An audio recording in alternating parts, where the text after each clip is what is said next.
welcome, Mavericks, to the first episode of Maverick MidKnight Matinee. We don't have all the graphics and everything to go with this program, but we do have the opener, and I hope you enjoyed that.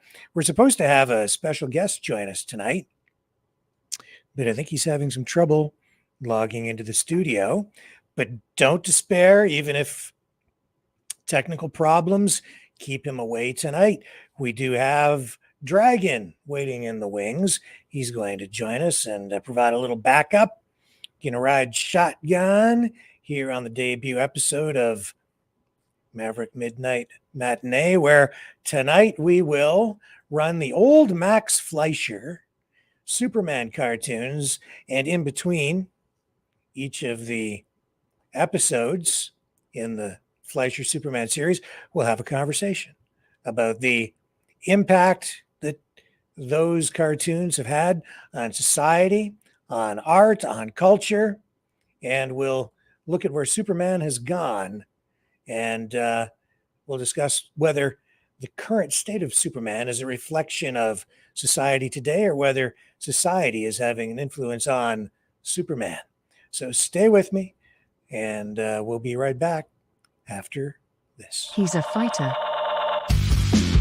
He's a survivor. President Trump, defiant, strong. He is determined to make America great again. Pay tribute to the 45th President of the United States with this collectible t-shirt from the Maverick News Memorable Moments collection. Even a would-be assassin's bullet could not stop him. Instead, he emerged with his fist in the air ready to fight for freedom. Get your Trump Fighting for Freedom t-shirt with any donation of $30 or more to Maverick News. There are two iconic artistic designs to choose from, but there is only one way to get these.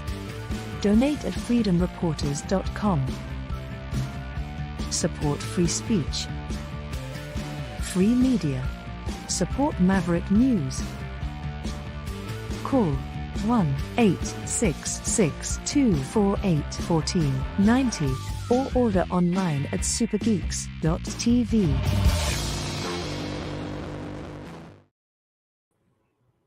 Okay, so first things first, let's bring Dragon into the studio. There he is, and he's got what are those 3D glasses, or what are we? Oh, actually, they were the what they gave me for the eclipse. But hey, you know what? That's a good stuff for Cyclops.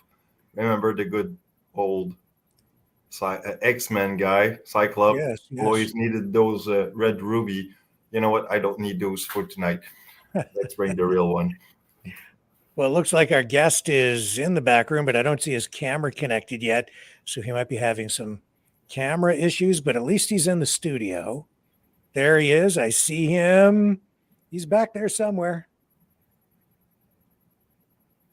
But he looks like he's frozen up right now, so maybe a bit of an internet issue. A lot of internet issues all over the world today. Dragon, did you take note of that in our newscast tonight? Well, yeah, I did a little bit. But please explain our guests and our people. Sure. Yeah, so Keanu Davis works at, I think it's called The Vault, which is a comic book store over in the Detroit area, and I'll let him explain what that's all about when he actually joins us on the program. Let's see if he's actually there. I think he's frozen. I think his internet is frozen. Yeah, see, he's just spinning around. He's out there somewhere, but his internet's not connecting. So hopefully hopefully he can rectify that. He's had some real technical challenges getting connected here tonight. So, I mean, maybe worst case scenario, we'll just have to phone him and get him on the phone with us. But I reached out to him. I wanted to bring somebody on who can help us explore this subject matter tonight, which spans not just, it's not just a cartoon or a series of cartoons. This was a pivotal moment in American and even world history. To understand the significance of the Fleisher Superman series, you first have to rewind to the character's origins, created by writer Jerry Siegel and artist Joe Shuster, Superman made his debut in 1938's Action Comics #1, marking the birth of the superhero archetype as we know it today. Superman's creators drew inspiration from the immigrant experience and the socio-political climate of the early 20th century, where themes of justice, power, identity resonated deeply. Enter Fleisher Studios, renowned for their pioneering animation techniques and cinematic storytelling. From 1941 to 1943, Fleisher Studios produced a series of 17 animated short films featuring Superman. And that's not exactly accurate because Fleisher only produced a certain number of them. They didn't produce all that they were originally commissioned to produce for Paramount. And then Max Fleischer was actually, both of the Fleischers were turfed from the studio. And then it was rebranded as Famous, I believe, Famous Studios. Yep. And then they produced another 9 after that, making a total of 17. And so these were shorts that not only showcased the Man of Steel's incredible abilities, but also introduced groundbreaking animation techniques that influenced the industry for decades. So let's phone up our guest, get him on the phone. Maybe we'll just have to do it by phone if his internet isn't going to work properly. Little side notes for the viewers. Joe Shuster actually was Canadian. Yes, he was a Canadian, yeah. So the inventor of Superman was indeed Canadian. This is Keanoa. Please leave a message after the beep, and I'll get back to you as soon as possible. Well, that's not sounding so good. Hey, it's just Rick connecting with you again. It looks like you had a little internet trouble. You're having some difficulty getting into the studio. If you'd like to do it just over the phone, we can do it as a phone call. You can call me back on this line, or if you want to continue to connect when you do finally get in and make the internet work, we'll have you join us in the studio. So hopefully we'll see and or talk to you soon. All right, so we'll see if that works out. But Dragon, first up, this first Max Fleisher Superman cartoon may actually be the best, not just in the series, but maybe the best Superman cartoon of all time, period. Even though it was introduced in 1941, it still stands up today. The artwork, truly amazing. Let's get our guest on the line here. Hello, sir. How are you? I'm good. How are you? Well, I'm okay. You're having a little trouble getting into the studio on the internet. I very much am. Well, that's... Did you guys see me because I got to the point where it was showing me like a little image of my face up along. Well, yeah. I couldn't see you all though. Yeah, I could see that you were in the studio, but it froze up. I could tell that it was frozen. So it looks like you're having some internet issues. Okay, let me... Yeah, we can, if you want to try again, that's fine. If you can't get in, that's okay too. We can even just talk to you on the phone as we work our way through this, but it would be much better to have you in the studio if you can make the internet work. So I'll let you try again if you would like. I would love to try again. Okay. Well, I'll tell you what, while you do that, we're going to run the first episode in the series of these Max Fleisher cartoons. That will give you some time to work out your technical problems, and we'll start getting into this with the audience. Okay. Sounds good. Excellent. Thank you. You. And that is the joys of live production. Okay. All right. So let's just get right into it. Let's roll this first in the Superman Max Fleischer series. This is like the first one, debuted 1941 in theaters as a short, right? And originally it was just called Superman, but then it became known as the Mad Scientist. Dun, dun, dun, dun, dun, dun.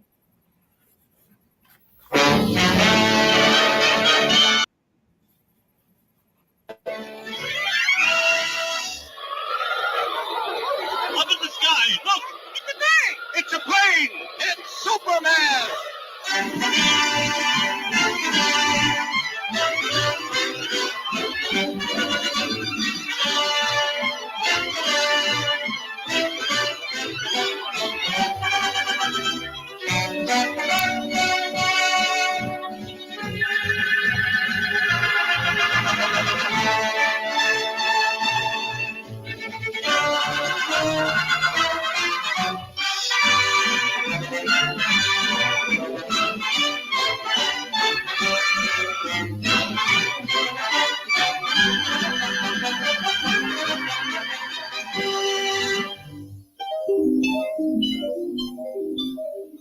In the endless reaches of the universe, there once existed a planet known as Krypton, a planet that burned like a green star in the distant heavens.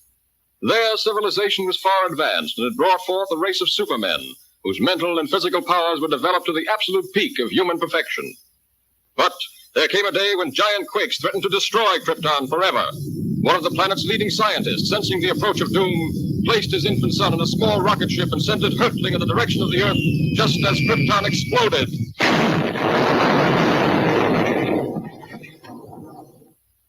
The rocket ship sped through star-studded space, landing safely on Earth with its precious burden, Krypton's sole survivor. A passing motorist found the uninjured child and took it to an orphanage. As the years went by and the child grew to maturity, he found himself possessed of amazing physical powers. Faster than a speeding bullet, more powerful than a locomotive, able to leap tall buildings at a single bound. The infant of Krypton is now the man of steel, Superman.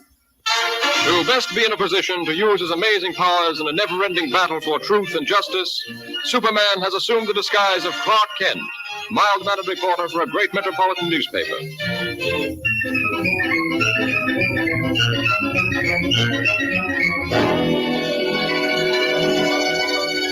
Kent, I want to see you. Just received another threatening note. Okay, Mr. White. Lois, another note from the mad scientist. Coming in, Chief. Well, listen to this warning. He plans to strike tonight. Beware, you fools. My electrothanasia ray strikes tonight at 12. Total destruction will come to those who laughed at me and failed to heed my warnings. Beware, I strike at midnight. This nut may prove dangerous. Kent, you help Lois follow up her lead. She may have an angle on this thing. Yes, sir.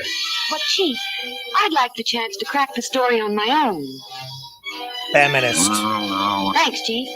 But, Lois. Chief, don't you think that's a dangerous mission? Sexist.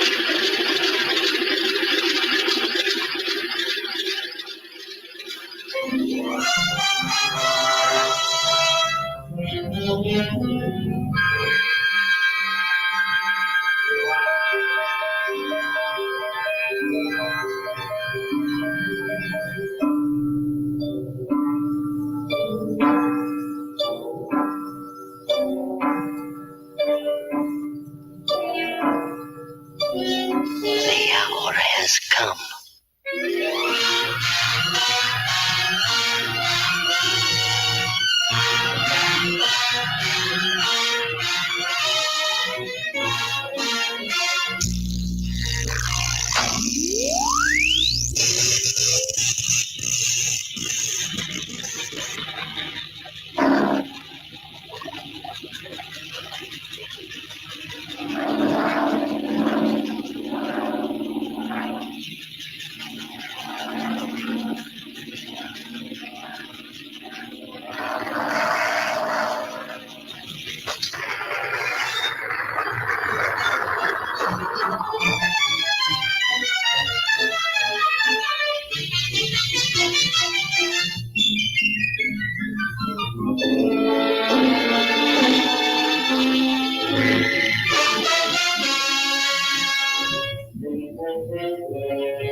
I'm a reporter for the...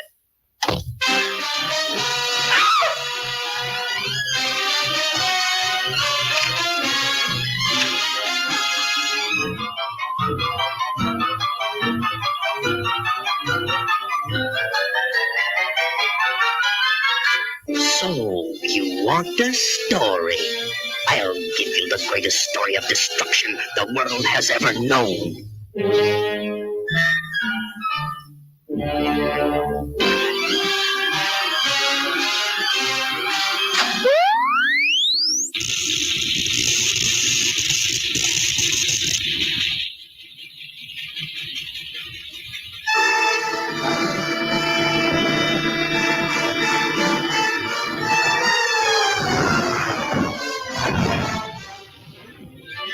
How is that for a story, Miss Lane?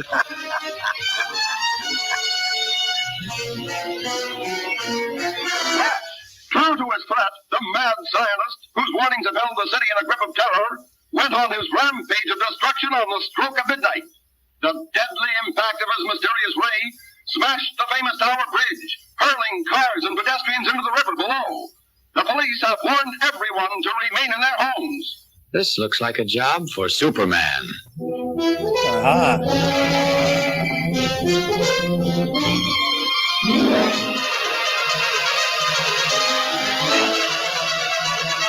Nobody will notice that he's in there doing that.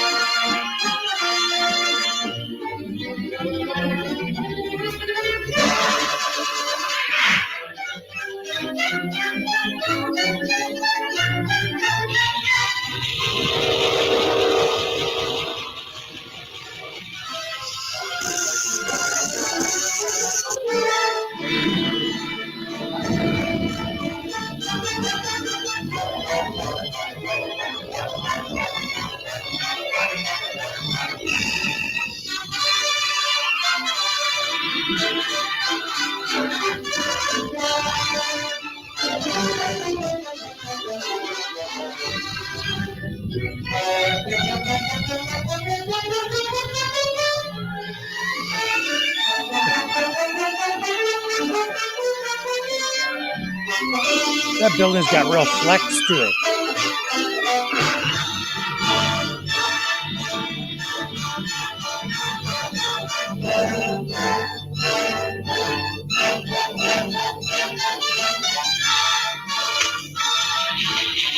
It's Superman!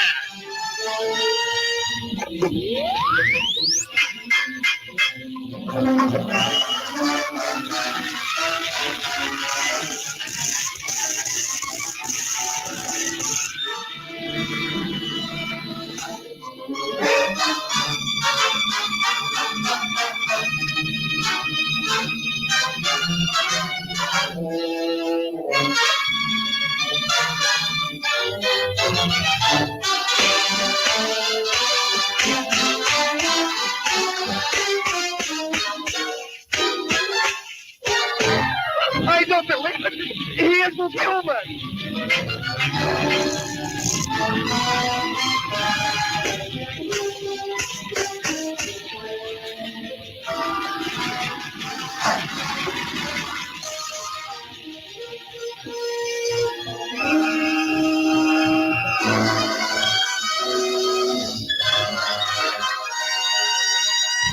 Oh, he's wrong.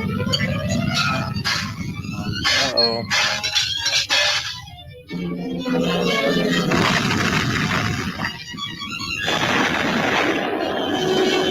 That clogged up the pipes.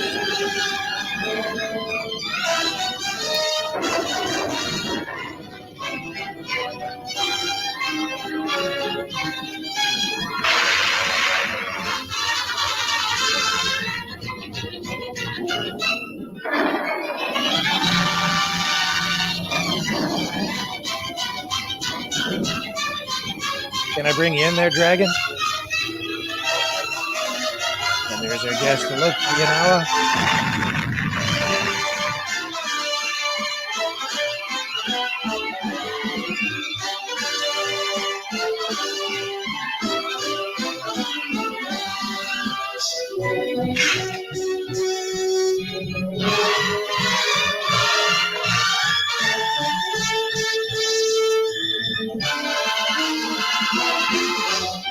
Congratulations, Lois. That was a great scoop. Yes, Chief, thanks to Superman.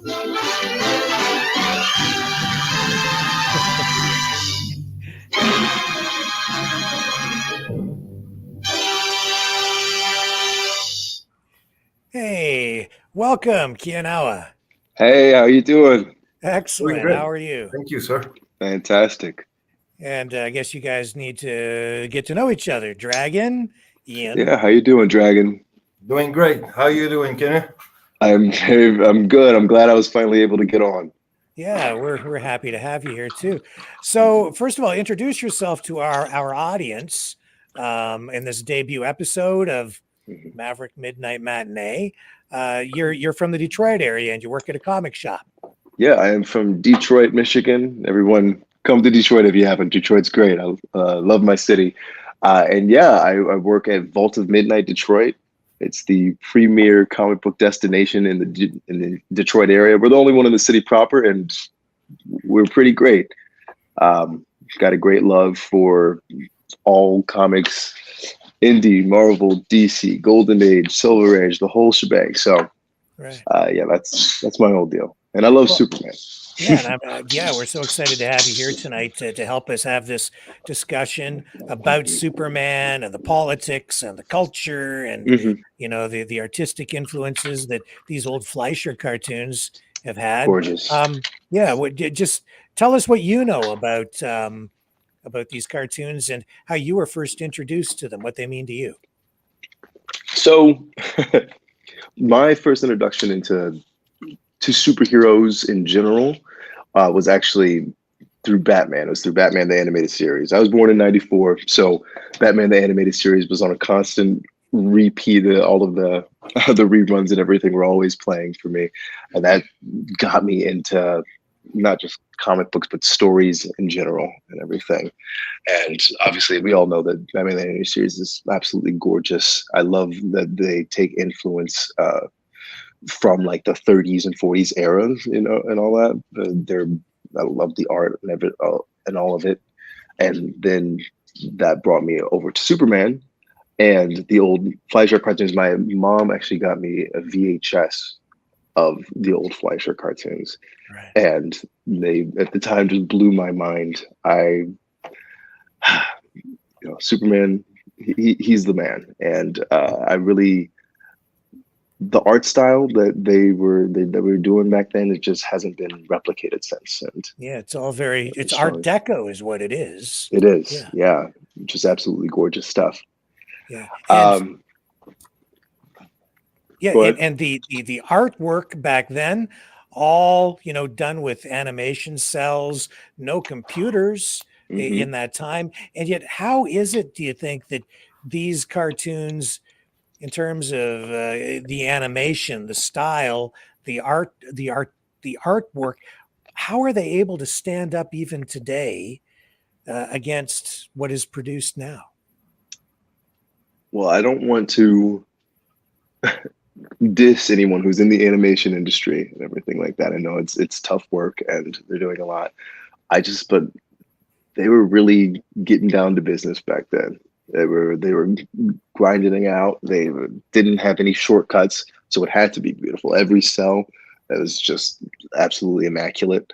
They really worked these people to the bone, which it shows in the work.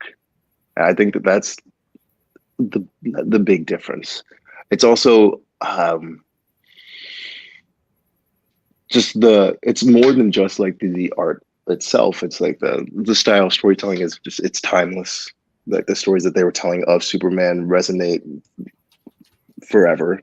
Those ones in particular, like they're very I don't want to say stripped down, but they hit to the heart of the character and what we love about him, which is protecting the innocent, not just protecting the innocent, but standing up for what is good and what is right, even when it's not easy. Yeah, and back then, Fleischer Studios was paid. They were paid $50,000 per short to produce those cartoons.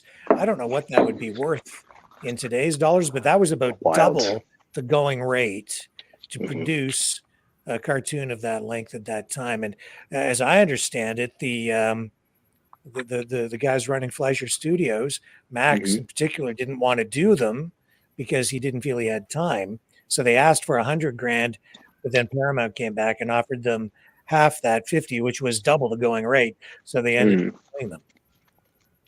Wow. See, I didn't know that. That's wild. Yeah. So, and I love these things, man. So, Dragon, what about you? When were you first introduced to these old Max Fleischer cartoons? Well, I was probably too young to remember most of it. Actually, I was born in 1980, so that makes me a 43-year-old old man already. But the thing is that I was, since I was a young lad, always been introduced and filled into comic books of all sorts, whether it's on TV or even Dark Horse's first comic book back in the 20s, 50s, and so on, like old Bob Moran's cartoonish thing. So yeah, it was. I was involved into cartoons since I was a young pup. And to be quite honest, always been also a bit of an artist myself, because drawing always been one part of my life as a tool to get away from the madness of the world I was brought in. So Kian, what do you? I'm interested in how you view these, through your personal lens, what your worldview is on these. When you're watching them, are you seeing sexism? Are you seeing, a difference in the way social issues are handled in these cartoons at that time? Are there things that really stick out to you because of maybe when you were born, or even from your perspective? So sorry, I got a dog over here. That's okay. It's an interesting question. There's definitely a difference with, how these things are portrayed in modern comics and cartoons and movies and videos and all that kind of stuff. But all of the same ideas are there. I think a lot of it is not pared down. All of the ideas are there. But some of the the prejudices of the time are also there. Like there's definitely sexism as far as the portrayal of women and female characters go. There's definitely Orientalism. Geez, I always say that incorrect. With how they portray villains and crooks and all that kind of stuff.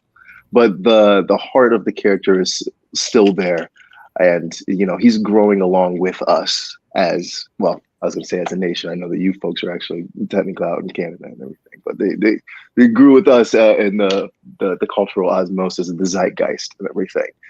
And I think Superman has always been a character who has, he was created for the purpose of providing hope in the idea that we can be better. So even when they fail to get it right 100% all the time, it still is inspiring all of us to do better. And that's what I have to say on that. Yeah, the thing that strikes me, particularly in that first episode, is the way they portray Lois Lane. She's an intrepid reporter. She's a strong woman. She goes to the chief, right? The editor of the Daily Planet. And she says, I don't remember the exact words, but she's like, I want to cover this. I say it myself. Yeah. Yes, I want to do it on no my questions own. asked. I'm doing it. And she doesn't even give him a chance to answer, and she's out the door, right? So I mean, even when I was a kid, that struck me as a strong woman. And so in 1941, when we were supposed to have elevated levels of sexism, they were still portraying this very independent, strong-willed female character in a prominent role, and portraying her in a job that we were told all the time even as I was growing up in the 70s and 80s, that it was a man's world. Women, were in it. That was a man's industry. But there she was doing that. It always struck me as like, I don't know if maybe things weren't quite the way that they're being portrayed through media. Maybe they weren't quite as bad as they were. But then on the flip side of that, she was always getting into trouble, and she always needed I was going to say Superman that. come and rescue her, right? I think that's the thing. And folks I've talked to, and how it's the juxtaposition between, yes, she is a very strong and independent until the story decides that she's not. Like she, even if a woman achieves these great things and is so strong and all that, she still needs this man to come and save her at the end of the day. I think that's where it gets a little higgledy-piggledy, if you will. Well, it was the strong feminist and the feminism of the time that was actually wanting to have Lois Lane as probably a strong woman, to show that as a sort of inclusion, probably in that culture of the time, they wanted to inculcate the woman as a strong character and say, look, girls, we're not putting you aside because you're trying. The feminism at the time was a big movement, and as you know, this was still a fight for the women to have a strong part of the society and not being, say, cast aside because of the way that the DNA has made them as a woman. So I think that is kind of the same thing that we see today with other movement. Well, let's get into the next episode here, number 2, which is the mechanical monsters. One of my favorites.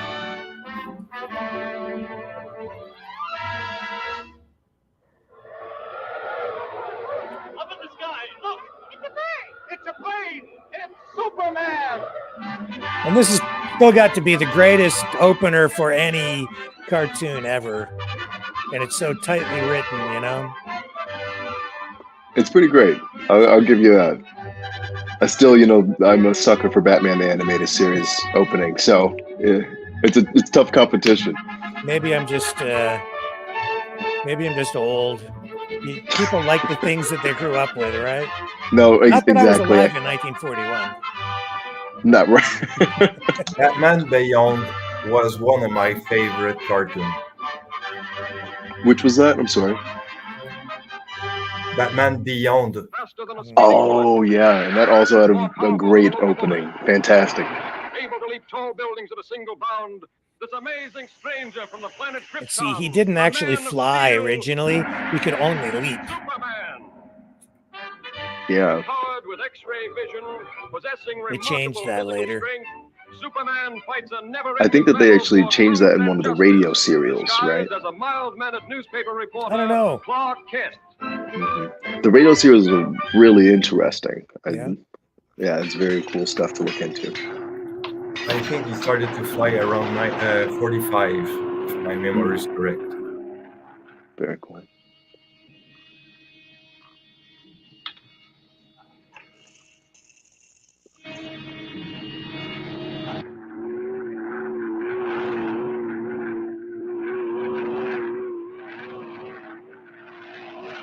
Predictive programming. See right there. That's a drone.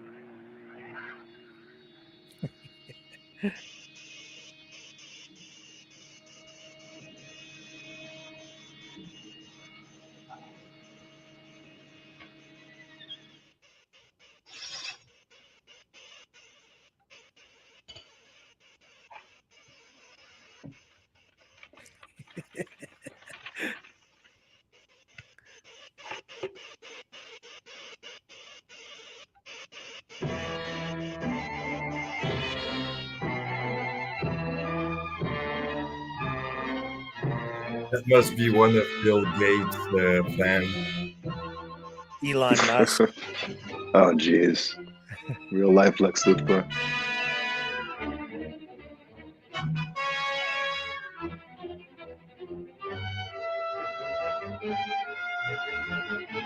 I like that these old serials were just straight to the point, you know? We open up, we see the drone, we see the robots, we see that they're going to do a jewel heist. And they're telling the story without a lot of narration, like very little dialogue. This is visual storytelling. It wasn't like a Columbo type of episode where you had 1 hour to guess who was the killer.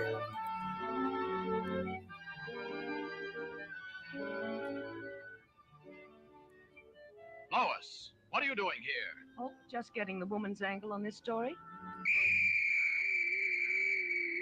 The mechanical monster! Look out!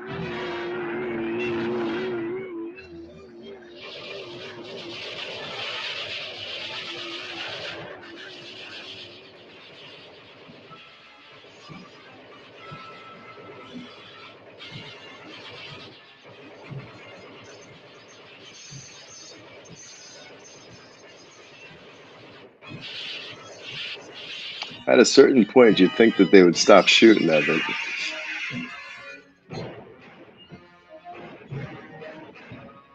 Come on, you fool! You want to get trampled? Well, see, there's Lois saving Clark Kent. Now you wait here. I'll phone this in. She's not gonna wait there. She's gonna leave you. And this Lead phone right into the danger. always at the right place, eh?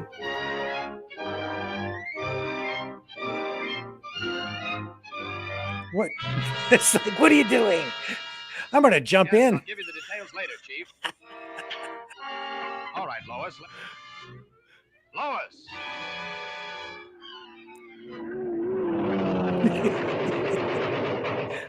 This is a job for Superman. Good thing there was a phone booth there. Very convenient.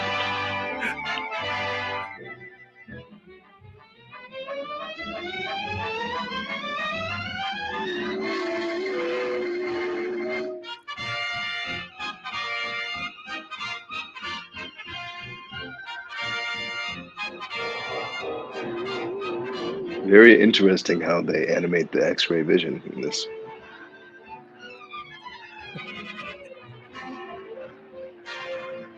Lucky 13.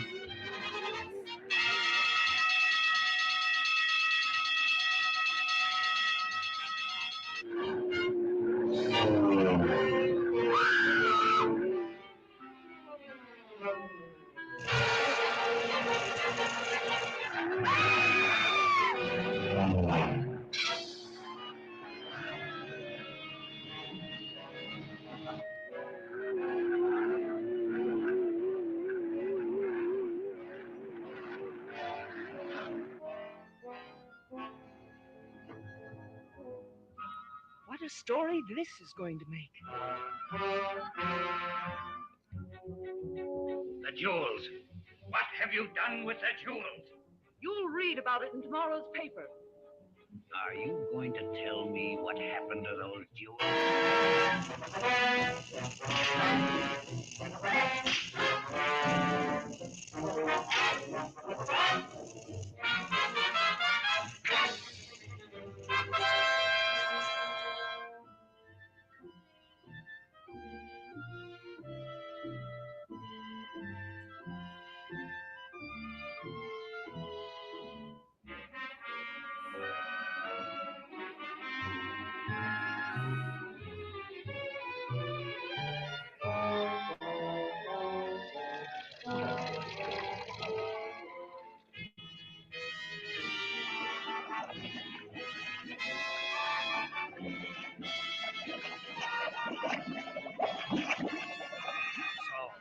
Won't tell me.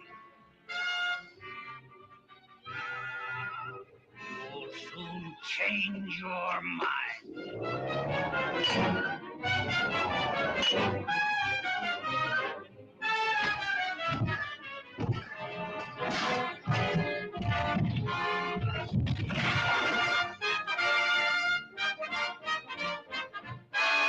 Superman.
Oh, they're in trouble now.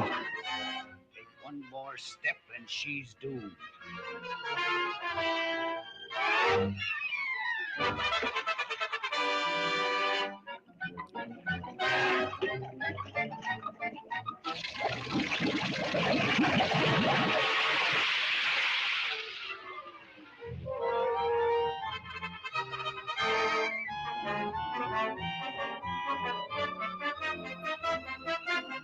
She's lucky.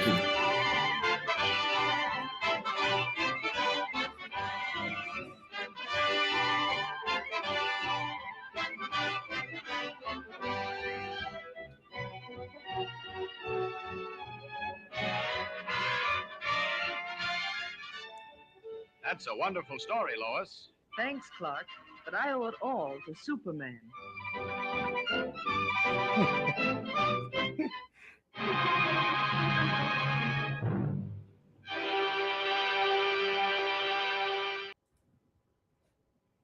So again, is that sexist?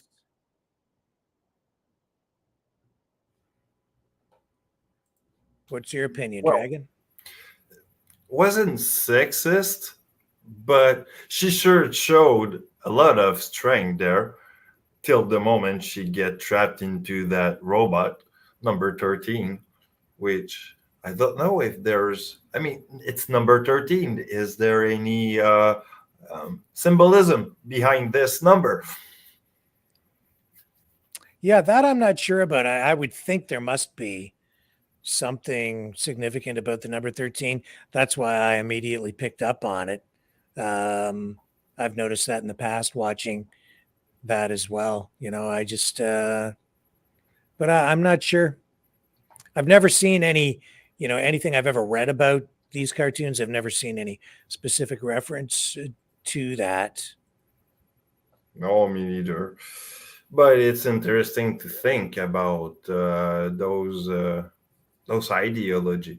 But it's true that Lois Lane was one symbolism for for the women and the strong one in America. But you know, this was the 1940s, 1941. America was at the time heading into World War II. The world was heading into World War II. America was, you know, being pulled into it. And, you know, I think the Fleisher Superman series at that time reflected the times. It was a turbulent era. Superman became a symbol of American strength and resilience, fighting against enemies, both foreign and domestic.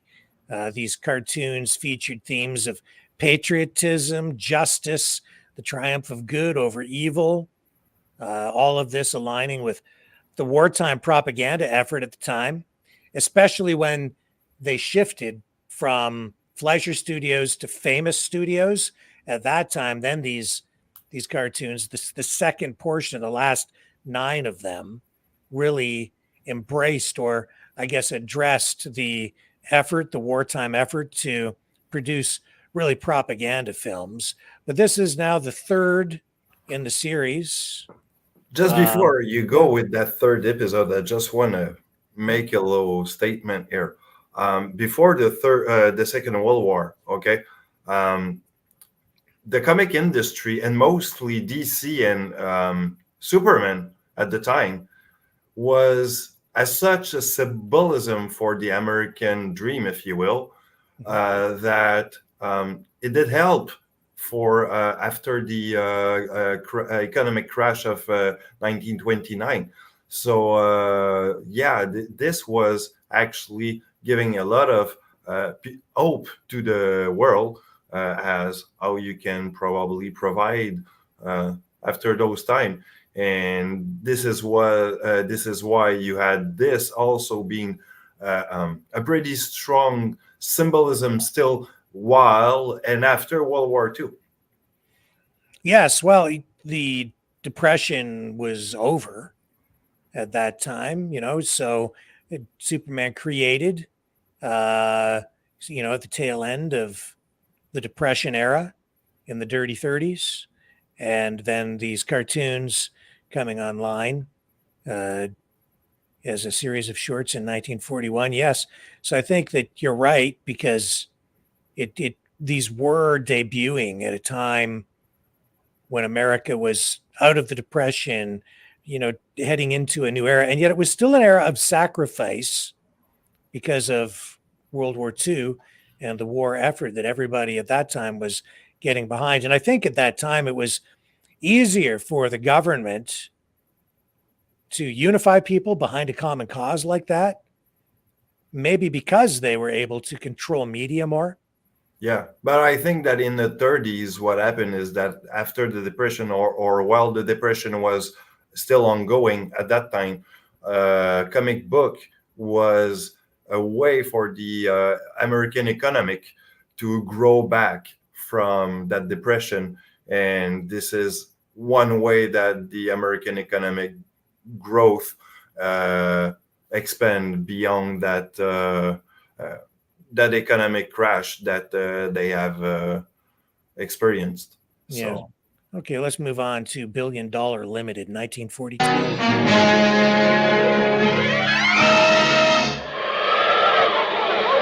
in the sky, look! It's a bird! It's a plane! It's Superman! And I love the music. Do you like that song? You like the music? You like it?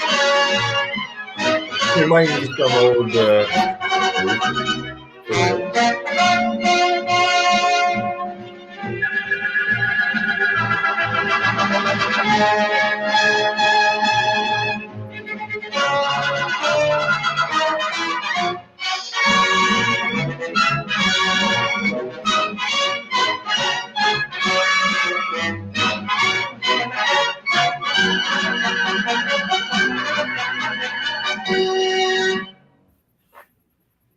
Faster than a speeding bullet, more powerful than a locomotive, able to leap tall buildings at a single bound, this amazing stranger from the planet Krypton, the Man of Steel, Superman.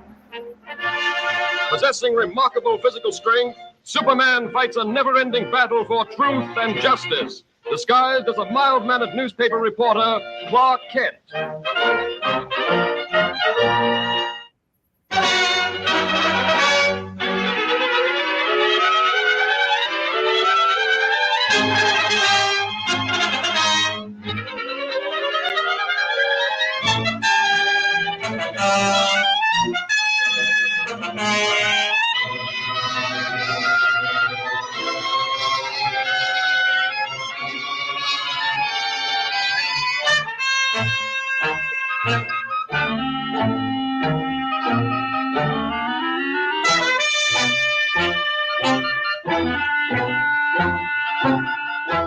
Sorry I can't go with you, Lois, but I have another story to cover. Oh, that's all right, Clark.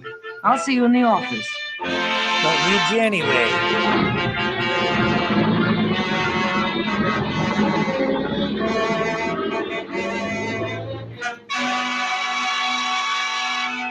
She said, "Hold my beer. I'm coming." They're bad guys because they have masks on.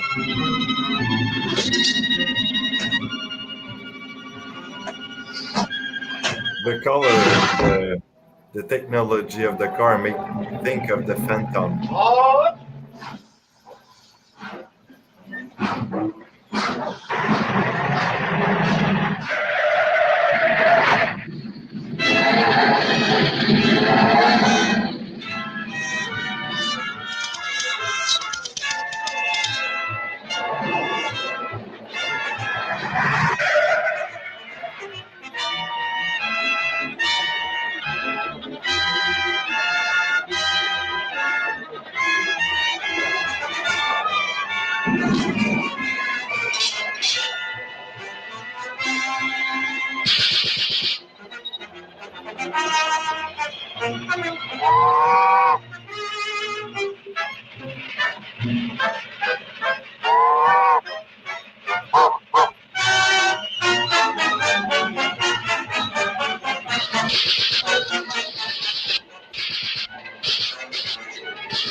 This looks like a job for Superman.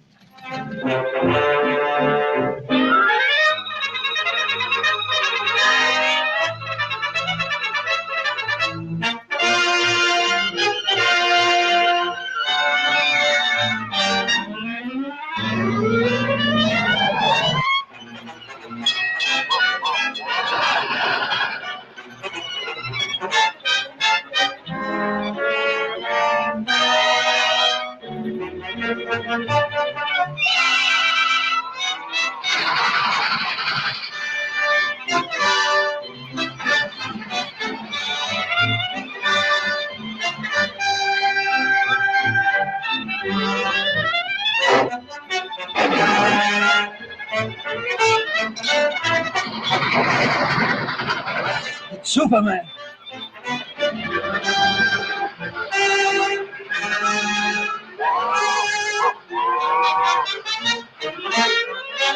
Just jump right over that mountain.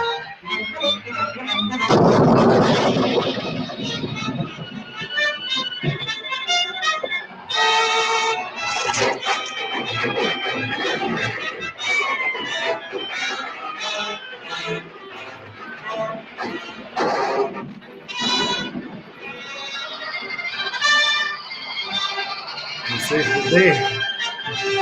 Yep, and put it right back on the track perfectly. Keeps on rolling.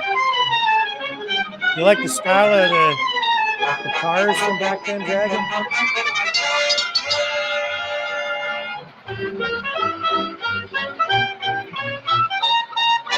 Round lines. Now so much for the train. Uh-oh. But hold on.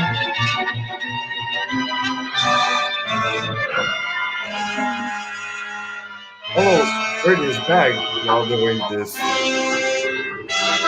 It's interesting. He's super strong, but he seems to have limits to his power in this series, which adds to the drama. It's like he's completely invincible, right? Oh, good God.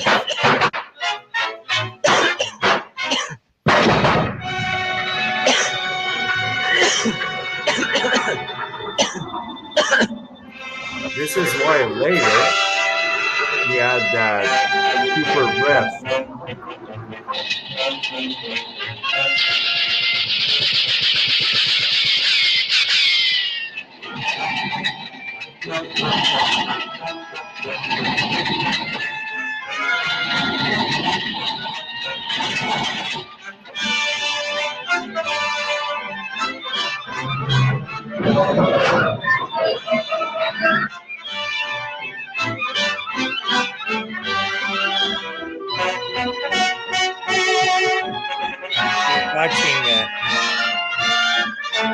Watching them shoot at him with those guns. Uncanny how Superman turns up just when you need him. I didn't even get a chance to thank him.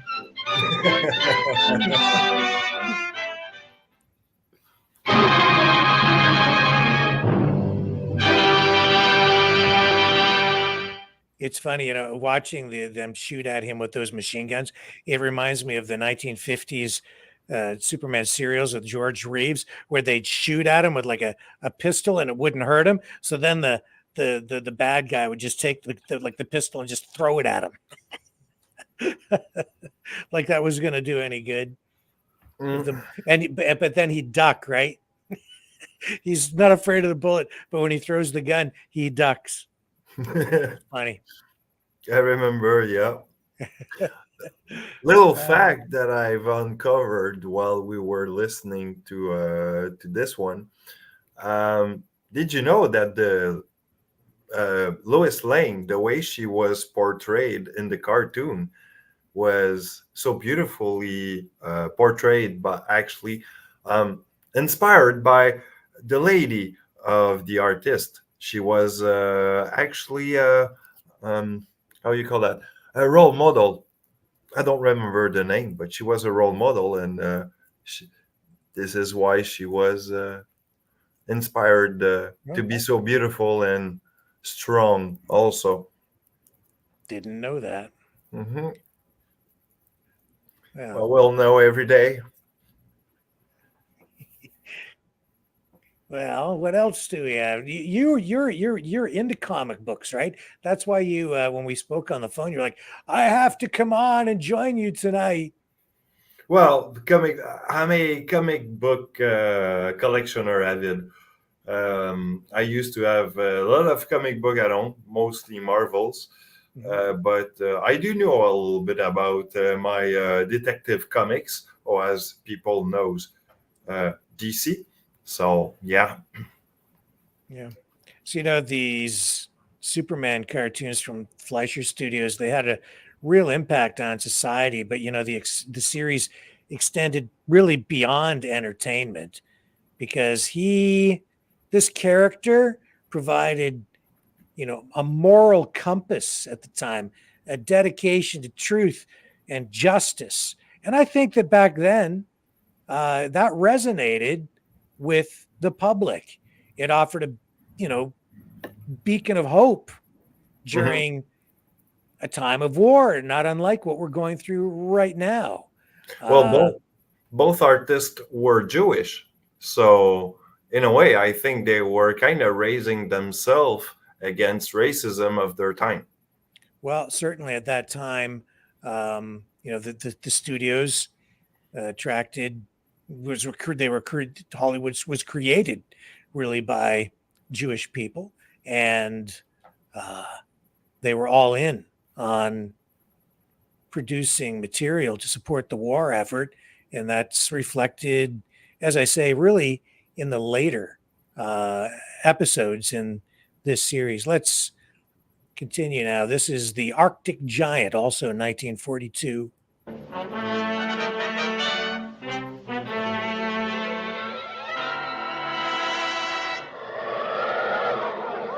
in the sky, look! It's a bird! It's a plane! It's Superman!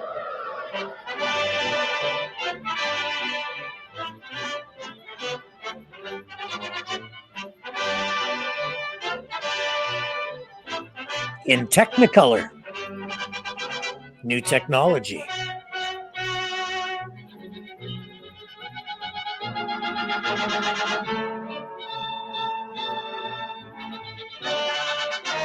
The film at that time had a certain look to it. That even today, when you're shooting video, they have settings, to make it look more like film, different frame rates. This film ran at 24 frames per second. Today, video runs Faster than at a speeding bullet. More powerful than a locomotive. 30 frames per second. Able to leap tall buildings in a single It does have a bound. different look. It was frame by frame, millisecond by millisecond. Superman! Draw by hand. Possessing remarkable physical strength, Superman fights a never-ending battle for truth and justice, disguised as a mild-mannered newspaper reporter, Clark Kent.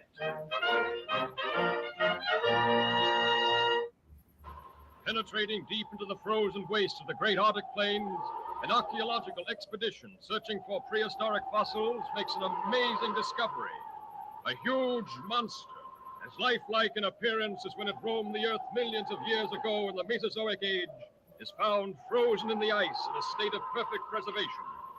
Constantly handicapped by the hazardous sub-zero elements, the scientists and their band of tireless workers succeed in removing the mammoth creature from the frozen pit.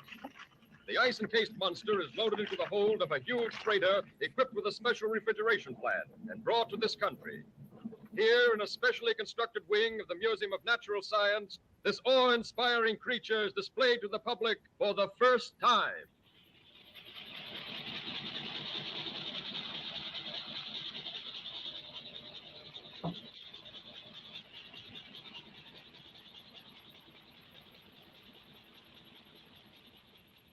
Before there was Jurassic Park, there was this. Right around the corner of Godzilla. To thaw, there's a possibility the monster might still be alive? Thank you, Professor.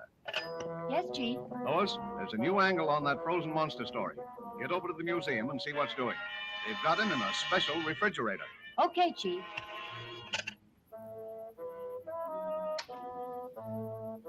Oh, Lois, want me to go over there with you? No. Thanks. You'd probably faint if you saw the monster. You scare so easily. Maybe she's right. You're but too mild-mannered, Superman Clark. hasn't fainted yet. Little does she know. And produces the necessary refrigeration. The control board is downstairs. I'll show it. The entire plant is operated from this board. The thermometer must be watched constantly, as any rise in temperature might prove dangerous. Yeah, well, this guy's incompetent. Look what he just did. Duh.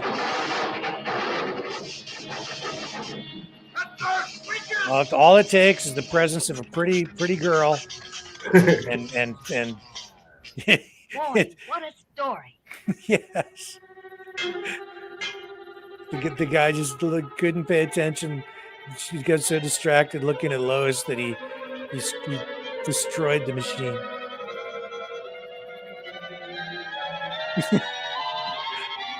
Lewis is cold again. Oh no, it's that the thermometer hit danger.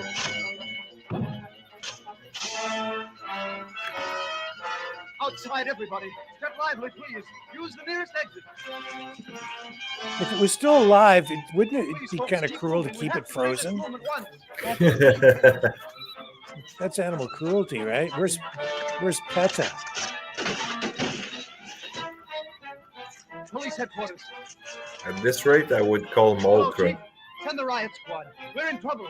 If I'd been frozen all those years, I'd be pretty upset too. I'd be hungry. I'd want to eat a lot of people. Lunch. Lunchtime. Planet, give me the city desk. Hurry.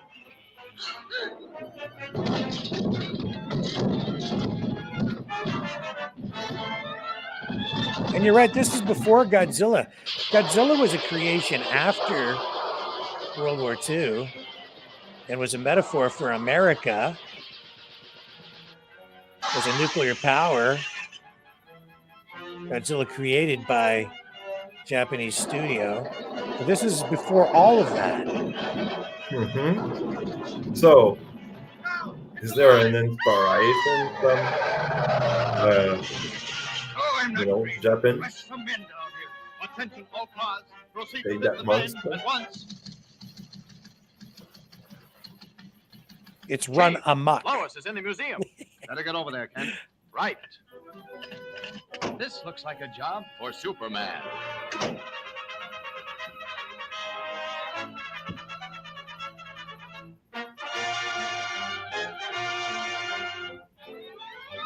How does he hide all those muscles in his mild-mannered suit? It's latex.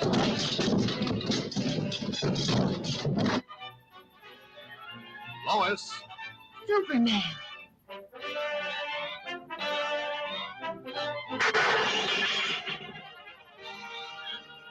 Screw the rest of the survivors. Just get her. Some work to do. Yes. Yeah, he saves her and leaves the Best rest. story in years. Well, chance. I'm gonna go get in trouble again. I like it when he saves me. Let's face it, she does it on purpose just so he'll come and save her. Uh-oh, so much for that dam. Well, for him, it's just a wading pool.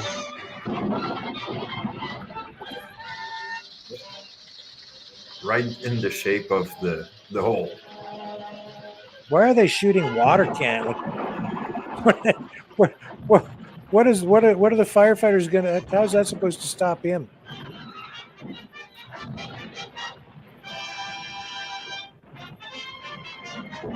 Is that Golden Gate? Well, it's in Metropolis.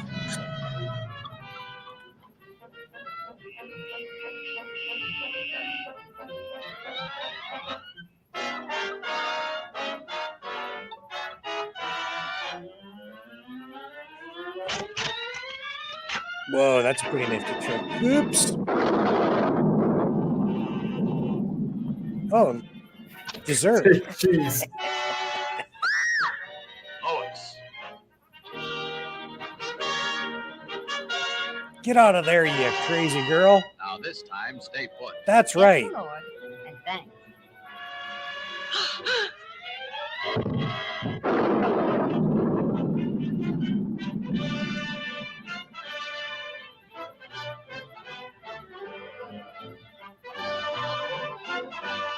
You showed plenty of courage getting that monster story, Lois. Thanks, but where were you? Me?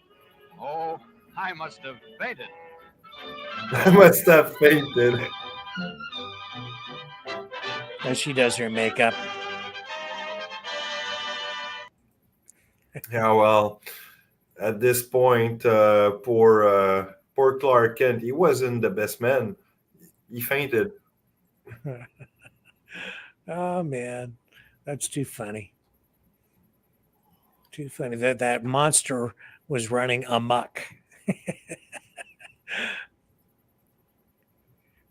Yeah, but no, it's interesting to see where you got Superman, Lois being like the two duo, like two certain ideology competing against, the bad society of the time. I mean, for example, communist, probably racism and such. I mean, this was an idea, a weird ideology at the time, but it was fun. I mean, I would have loved to be born in that time, for sure.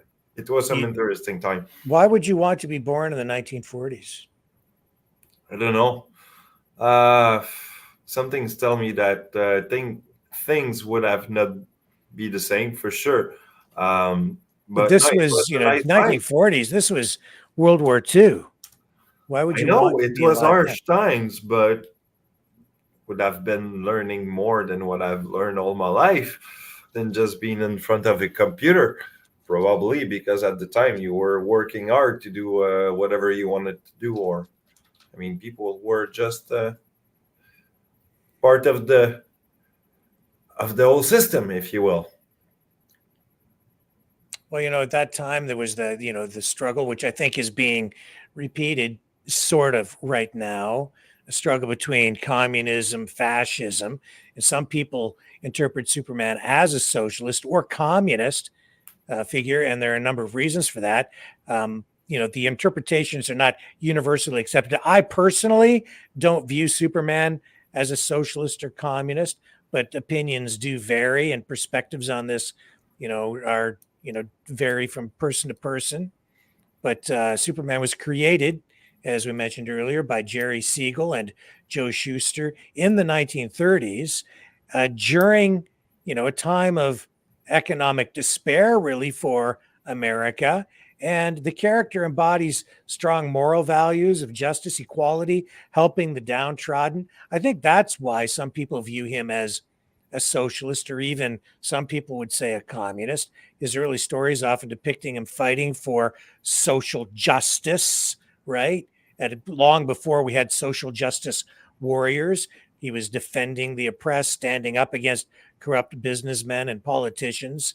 And those themes resonate with socialists and communists, and the ideals, the idealistic ideology that accompany those political constructs of collective welfare, equality, opposition to exploitation.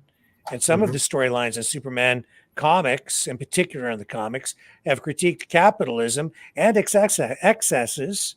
For instance, Superman stories sometimes portray wealthy industrialists or corrupt businessmen as villains. They highlight issues of social inequality and the abuse of power. And these critiques align with socialist critiques of capitalism. What do you think? Oh, also, you know what? If you want to talk about immigration, Superman is portrayed by some people as not so much necessarily even an American. He's portrayed as an immigrant, which some people would say, unless you're, indigenous or native or Indian, then you're an immigrant anyway. So Superman is portrayed as an immigrant or an outsider coming from Krypton who adopts Earth as his home and works to protect its people. So the narrative can be seen in that way as a metaphor for socialist internationalism or the communist ideal of solidarity across national boundaries, globalism, even. What do you think? How do you feel about it? Well, it's true that if you look into the in the 40s, Superman was portrayed probably as a socialist because he was,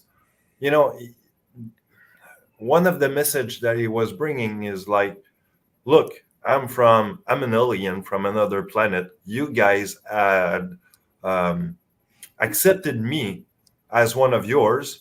So why don't you accept the other guys from another country as yours also? Because he could probably be a good citizen, do good for your country, and so on.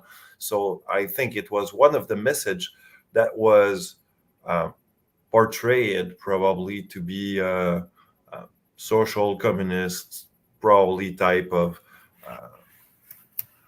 rhetoric, if you will. Yeah, well, I've never viewed him as a communist or a socialist. I guess in some comics maybe that I wasn't exposed to, maybe it was more pronounced there, those kinds of themes. But to me, a comic book character can really be anything you want it to be to a degree, right? And so to me, I always viewed Superman as being the ultimate American. And to me, America was always about freedom and free markets, even though there's never really been a totally free market economy anywhere in the world, not even in America, but as close as any country has ever come. So to me, Superman embodied freedom. He represented truth, justice, and the American way. And America was all about capitalism and capitalistic markets. And to me, capitalism is about more than just the exploitation of capital or the exploitation even of labor through the leveraging of capital. To me, capitalism represents free markets and profit and merit and being paid and compensated for hard work, innovation, and even investment. If you invest the money that you've earned, then you get paid back for that. But more than that, it was just, to me, Superman represented America even more than Captain America. Superman was always the ultimate American. Well, there's also the fact that later in the history of Superman, if you progress down in the 90s and so on, you have storyboards where even in the comic, you got Superman who's being asked by the president, if you will, to do act for the nation, which sometime he will do in certain canons.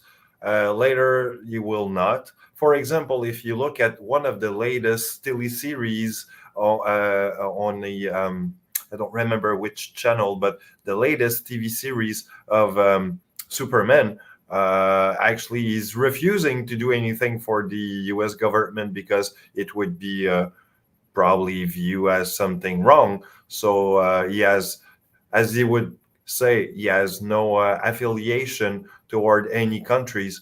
That's the kind of thing that you can see on. So you're saying, I'm not up to speed on maybe the latest Superman. I know I'm not. So you're saying that the newest version of Superman, the newest movies, he's refusing. Well, not the movies. It's the TV series. The TV series. Yeah, I'm gonna try to find it because there's so many. I'll tell you what. Let's roll this, and you can find that information. We'll share it on the other side of the. Actually, let me just pull this down because I think we have to go to the next one. Cool, don't we? Not the bullet. No, we didn't do the bulleteers. Okay, let's do the bulleteers, and then we'll get back into that. And you're saying that new Superman and the new series refuses or will not honor a request from the President of the United States? Well, actually, more like the American Army. The military. Yep. So, okay. All right. Because the military is always portrayed now, the American military is always portrayed as villainous, even by American media. Okay. Up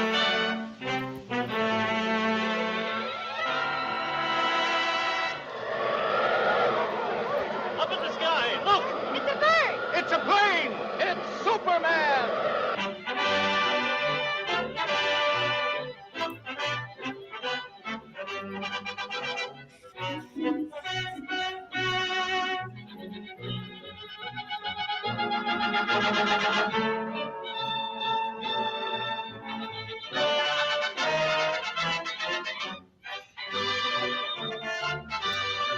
You know, that Art Deco style wasn't just in the cartoons. It was all through society at that time, in the furniture of the day, the buildings, the cars, and so much was built in the 40s. Faster than a speeding bullet. Even hard. More powerful than a locomotive. You Able even to see leap it in the tall buildings at a trains. single bound. This amazing stranger from the planet Krypton, the Man of Steel, Superman.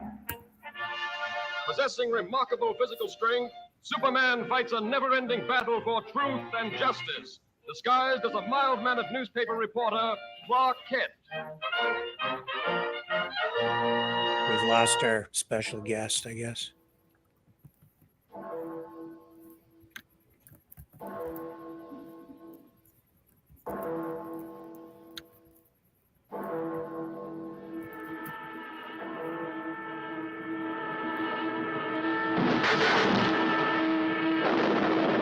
Right through police headquarters.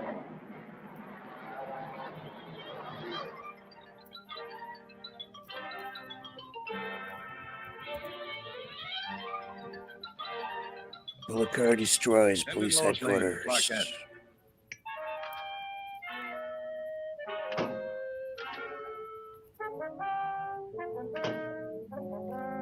Give me a follow-up on this bullet car story.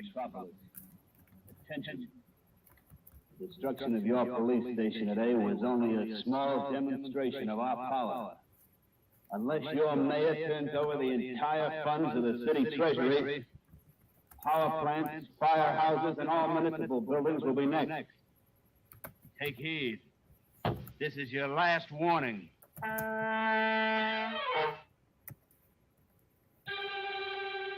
They have a pretty cool lair there, Dragon, but I don't think it compares to yours. What are the authorities going to do about this, Mr. Mayor? We won't be intimidated by criminal threats. Law and order must and will prevail.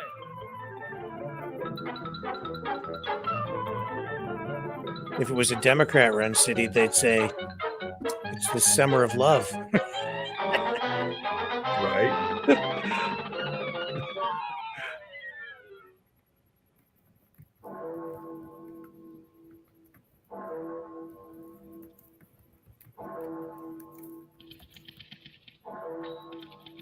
Oh, I'm so old. I remember typing on manual typewriters like that. That's how I learned how to type.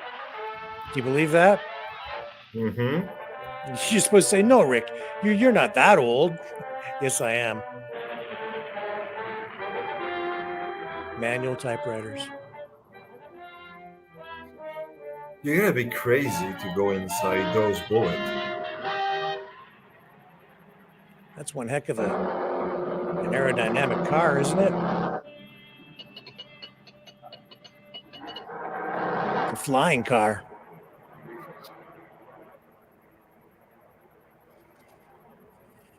The bulleteers!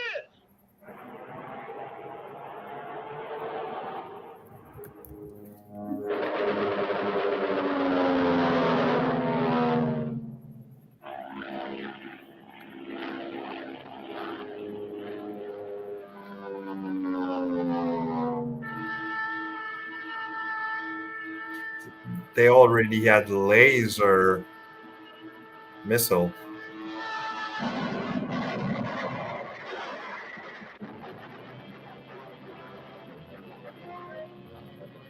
Uh-oh.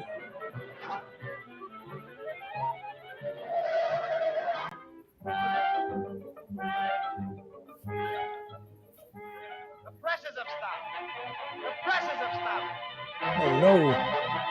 No news tomorrow.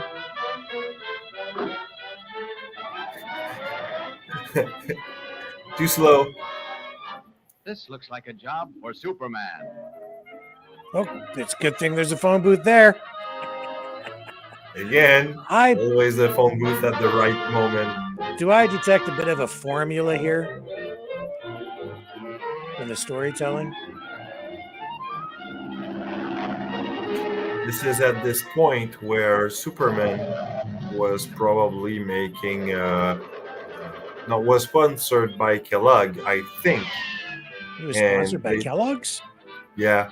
No, it was a little bit after when they were making the TV series or the mini movies.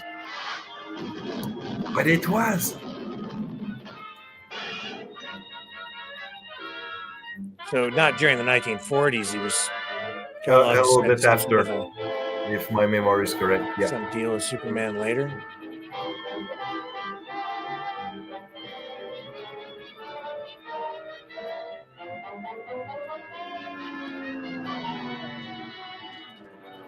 But see, Superman was always the kind of guy who was taking a good breakfast in the morning to do those kind of stunts. I just looked it up here. It was night. They had a Superman Kellogg's promotion in 1947, and it looks like there was one in 1955.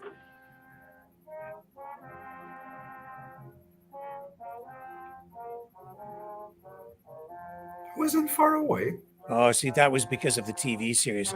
I'll roll the commercial that I just found when we wrap up with this.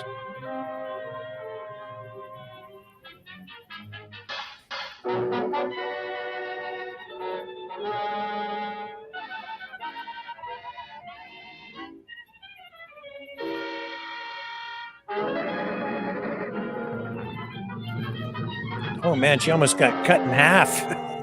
It's just, if that thing had closed on her, she would have been legless.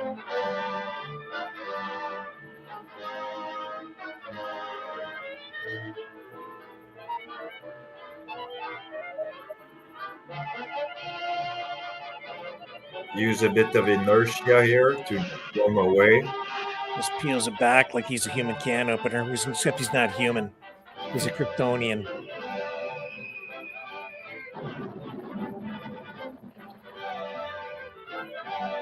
Superman destroys the bullet car.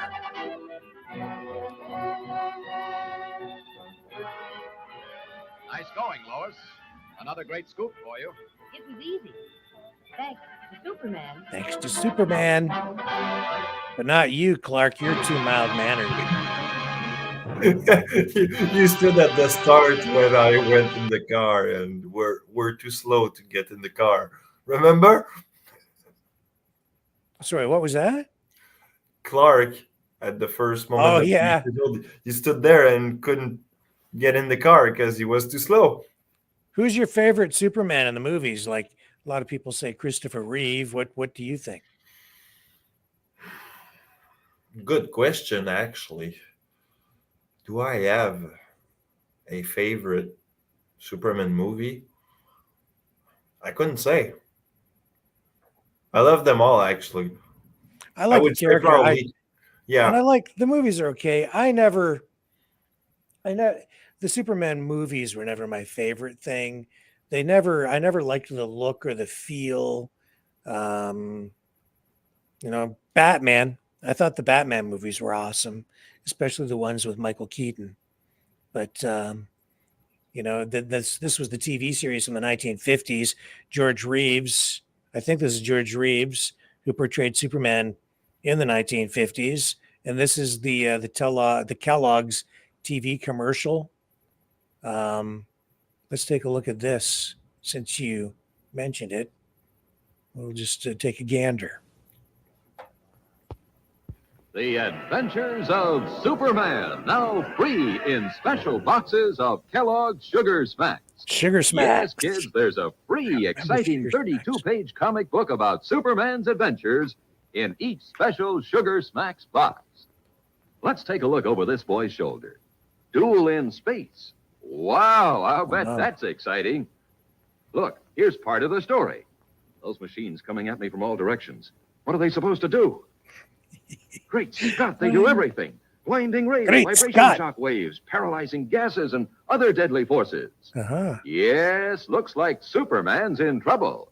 Find out how Superman escapes. Get your free comic book Duel in Space today, or the Superman Time Capsule, or the Super Show of Metropolis. All three are thrilling new adventures of Superman. There's one free in each special box of Kellogg Sugar Smacks. Get one today. Have you ever had Sugar Smacks?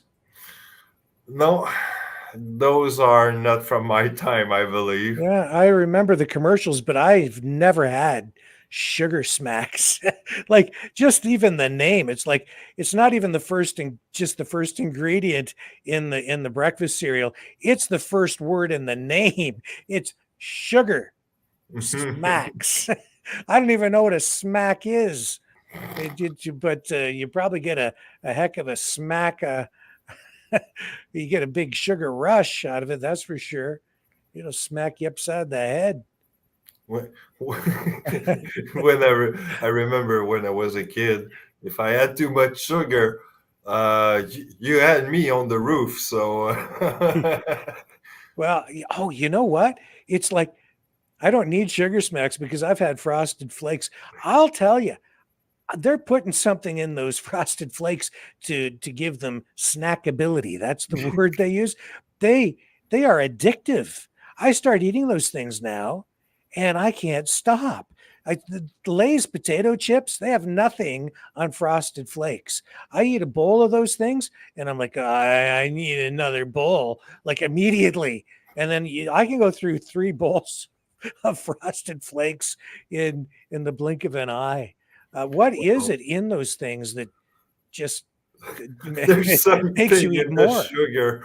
Is it the Probably sugar? aspartame. Aspartame is really addictive. It's not aspartame. They don't have aspartame. They have, No, I think they it's high don't? fructose corn syrup.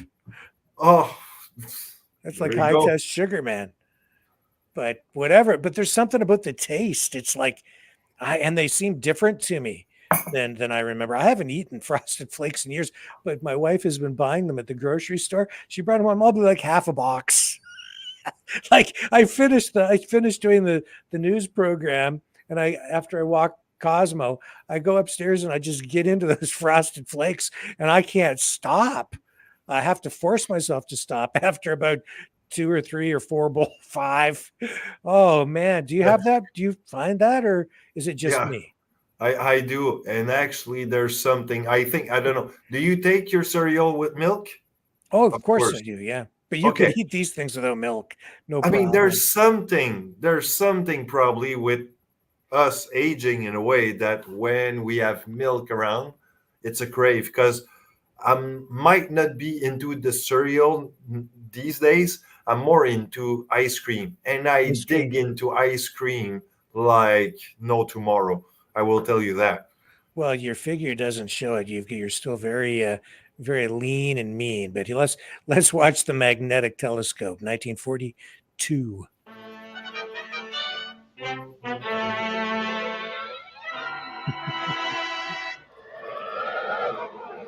Up in the sky. Look! It's a bird! It's a plane! It's Superman!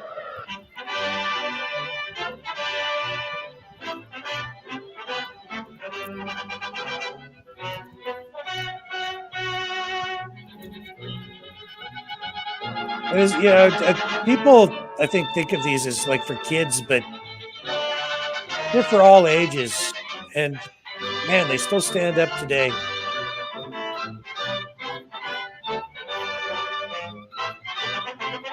And I It's love the always, music too. well, it's like we say, huh? I mean, it's Faster than a intemporal. speeding bullet. More powerful than a locomotive.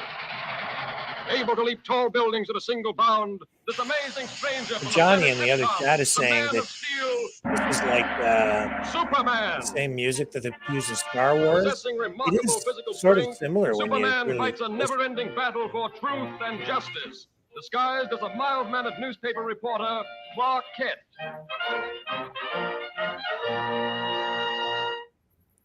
I'll make a comment. that on Star Wars and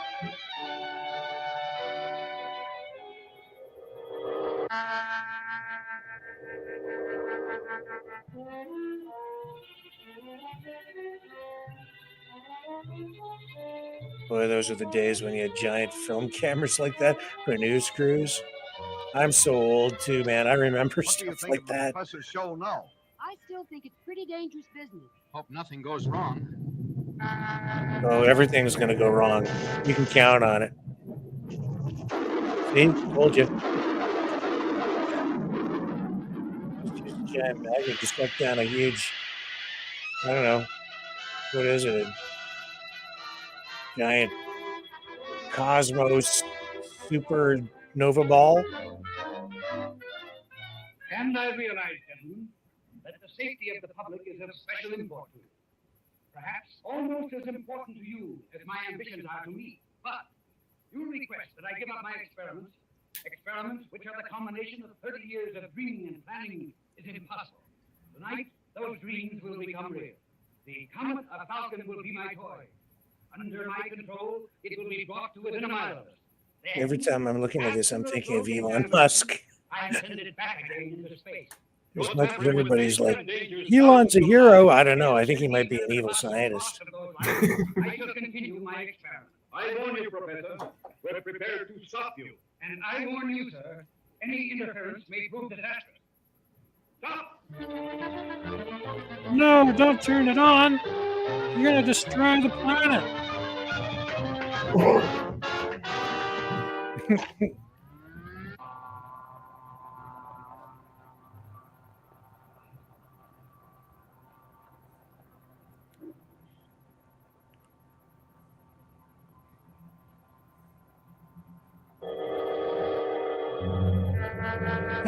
How does a mad scientist get to build something like that unchecked? Like, the city could shut him down, would say, you don't have a permit to build that.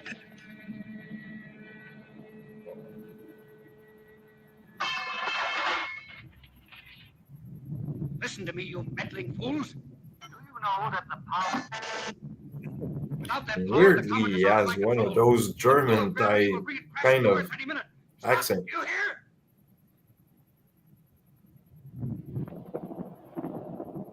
I don't know, do the cops have a right to do that to the guy's property?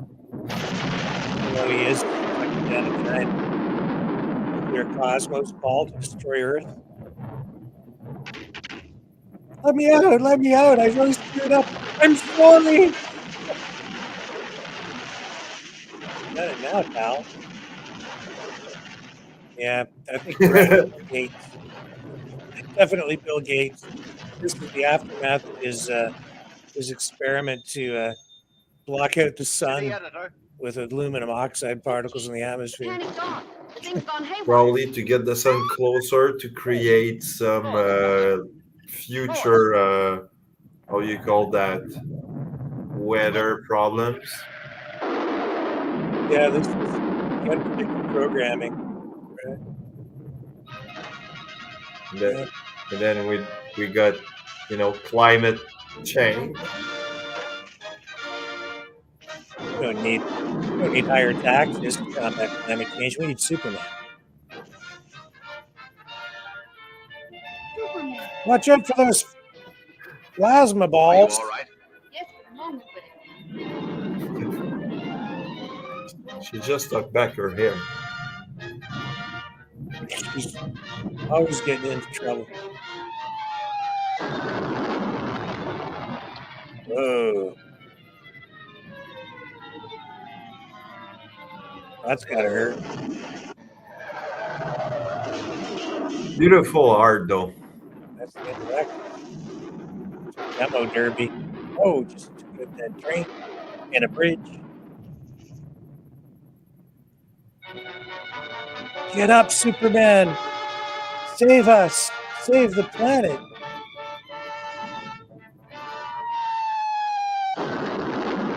Oh, that's really gotta hurt, especially after it hurt the last time.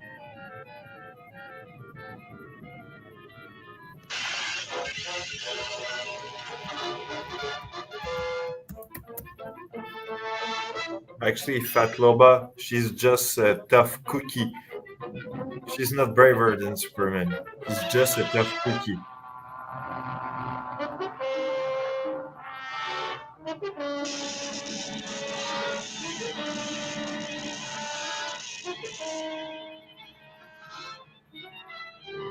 Miss Lane, the control.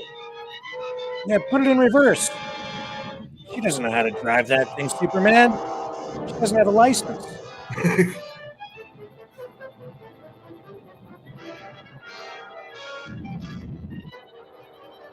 Reverse the polarity of the force field. Wow, is he strong or what? He's a great conductor of electricity. He must be made of copper. Not a man of steel, he's a man of copper. You were wonderful. Whoa! Wonderful yourself. Oh. Ah! Thanks to Superman. He stole a kiss. I don't know. Would that constitute sexual assault in today's world? The question is, though, which way? She, I think, kissed him, not the other way around. She leaned first. I think so. I think so. I'm just asking. But not for a friend. I really do want to know for myself. Oh, man. Yeah, about Star Wars. You know, one of the major scene of, Star Wars when Han Solo is in the bar, right, with his friend the Wookiee, and there's that band in the background playing some music. That song actually.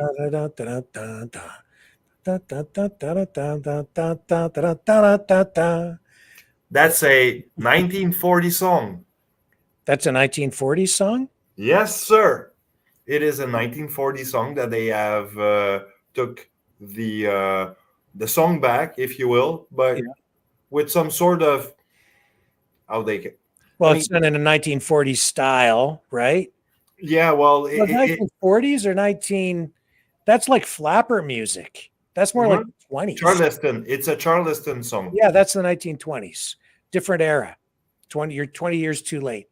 Yeah, okay. Too early. But it was a old Charleston song actually that was Can you rewritten, if you will, with some instrument kind of made out of nothing. That that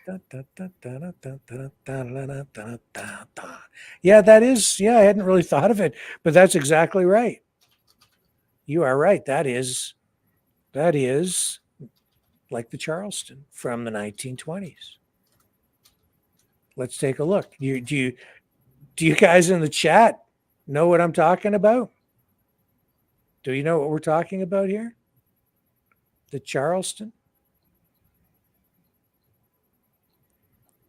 Let me see if I can find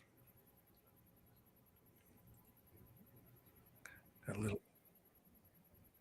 Charleston. I don't want to get a copyright strike on this stuff.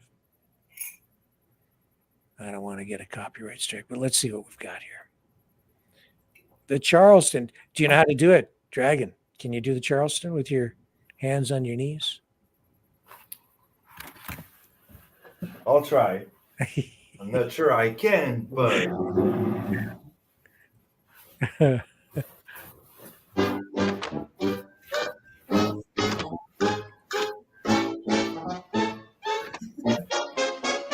this one.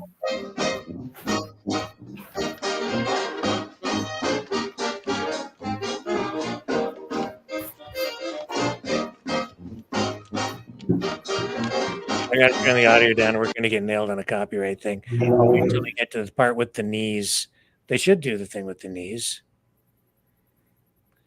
The Peabody Turkey Trot and more. Charleston, yeah. Because that's not really the Charleston. This is a different dance. 1920s dances. I'm gonna try to look it up. It's coming. They're going to do it.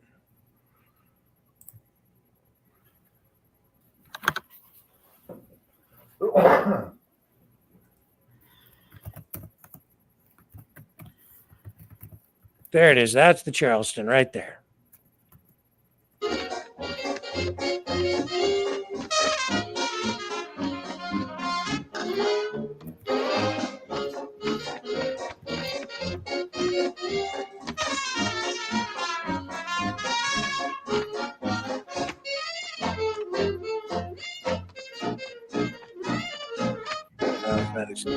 They were doing it.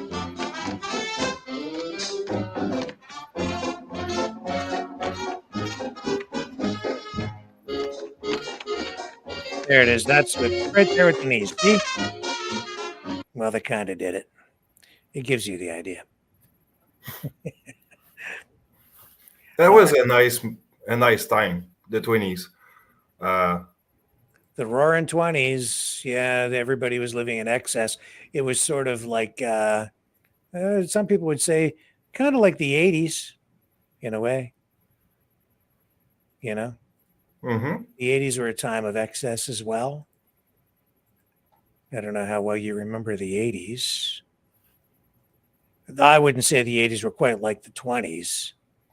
20s were before my time, but a time of excess for sure.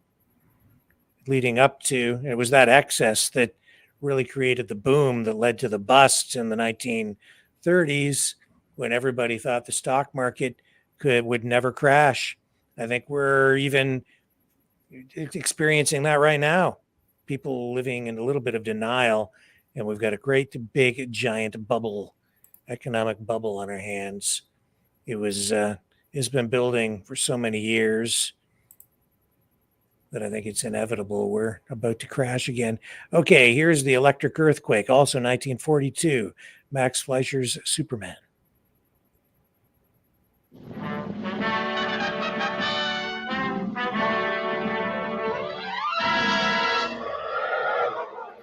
Up in the sky, look!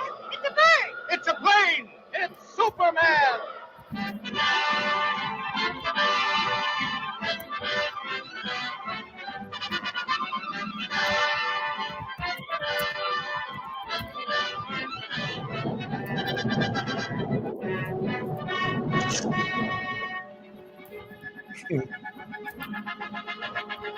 Even then, man, everybody was like, that would be a conspiracy theory today.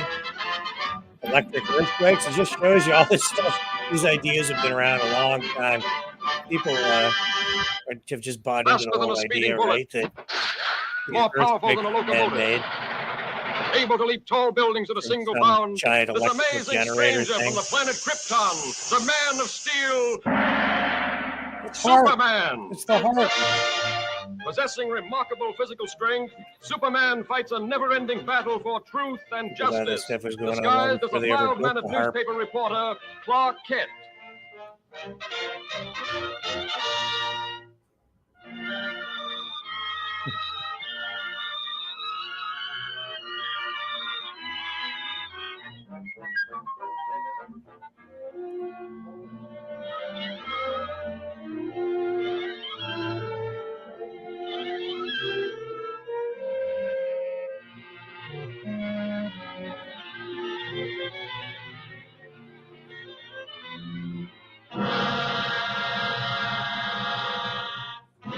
Uh-oh. It can't be good when you hear that kind of music.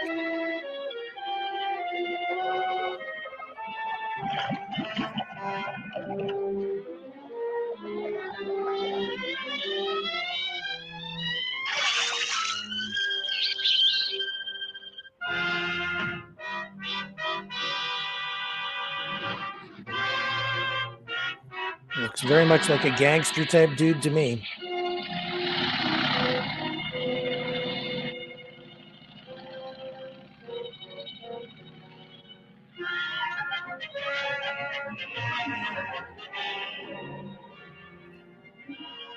And I still say Manhattan rightfully belongs to my people. Possibly, but just what do you expect us to do about it? You have a newspaper. Publish the truth. Have the island vacated immediately. It's fantastic. Why, that's ridiculous. Ridiculous? Maybe modern science will make you think differently.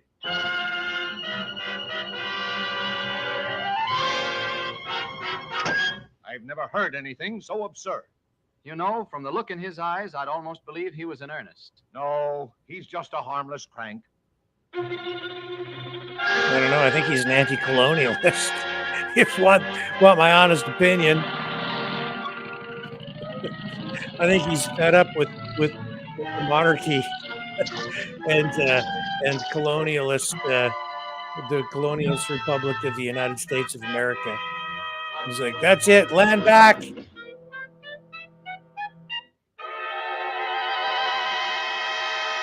Come ahead, Miss Lane. You wouldn't want to miss this story, I'm sure. Yeah.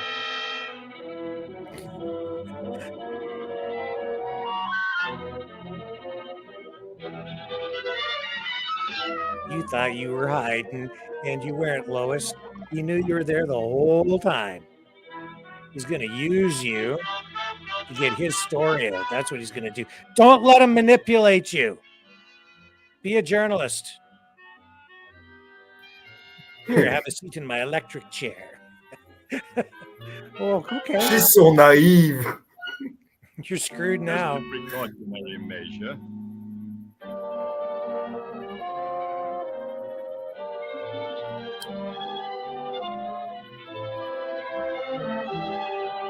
He has to put his white lab coat on to get, the full effect of all the evilness that he's about to commit.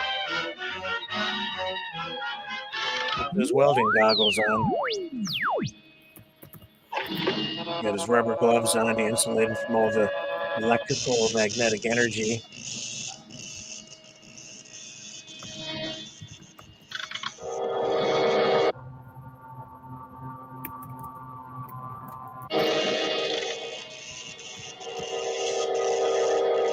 This is definitely an Elon Musk moment. Now, Miss Lane, get ready for the greatest story of your career. How come the evil dudes always have things like machines with giant levers and things on them?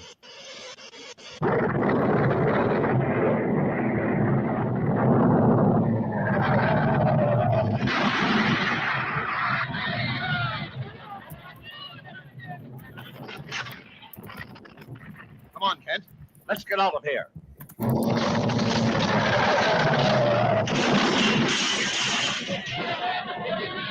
Yep. This looks like a job for Superman. You can't stop it, Mark. It's like it's like an early version of HARP. They're using it to create these earthquakes and blow up the whole city. Protest colonialism. Really? Whoa!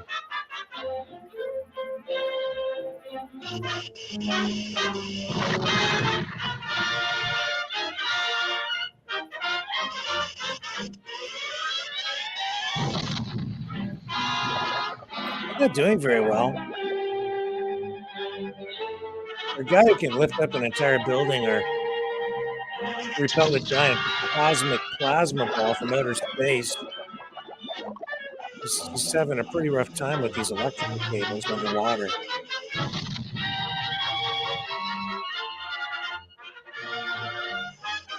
Just pull the plug.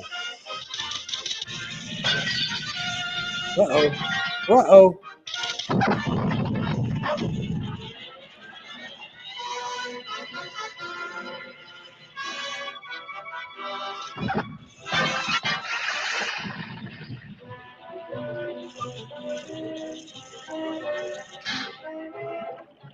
I wouldn't want to be running around in there with all that water and all those electrical. You get electrocuted.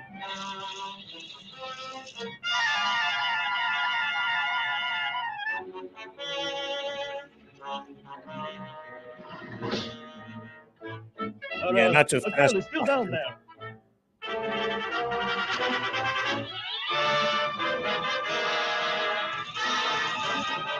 How did he manage to get Superman out of the way like that?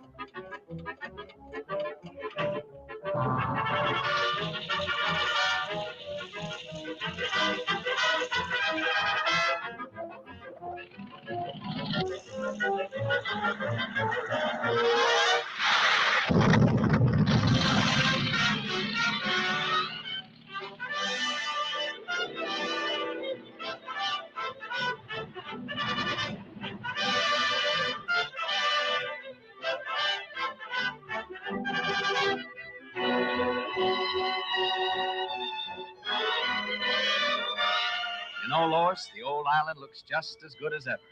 That's right, Clark. It's Thanks to Manhattan Superman. Island. That's New York. I thought they were in Metropolis. You're right. Like, it is New York.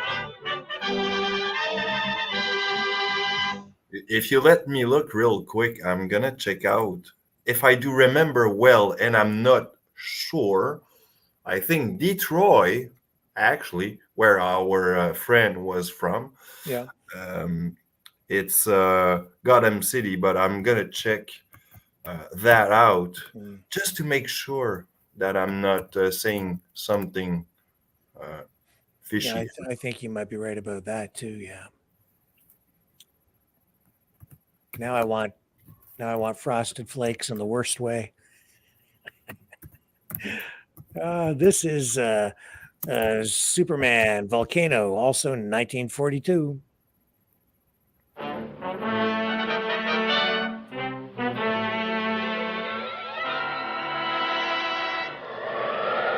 Gotham City should be associated also with New Jersey.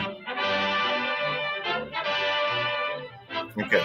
So it should Batman, be New Jersey. Gotham City is New Jersey? Yeah, Gotham City is New Jersey.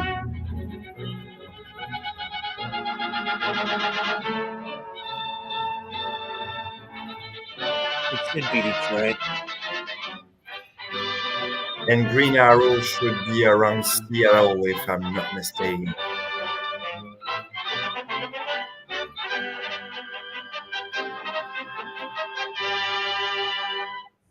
Faster than a speeding bullet, more powerful than a locomotive, able to leap tall buildings at a single bound, this amazing stranger from the planet Krypton, the Man of Steel, Superman. Empowered with X-ray vision, possessing remarkable physical strength, Superman fights a never-ending battle. You ever for see truth the and justice. the ads Disguised for as the a X-ray mild-mannered specs in newspaper the back of reporter, comics? Clark Kent. The X-ray specs. You know what I'm Sure. talking about? On this No. peaceful island, You're not old crowned enough. by the great volcano Mount Mauna Kea, occurred the mightiest eruption that ever shook the earth, burying the beautiful city beneath it in molten lava and creating destructive tidal waves that raced around the world. For 300 years, this mighty volcano lay dormant. A new and more beautiful city sprang up at its base. But now, after centuries of inactivity, slight tremors are being felt. At the Bureau of Meteorology, a group of scientists watchfully check delicate instruments to determine the seriousness of this renewed activity.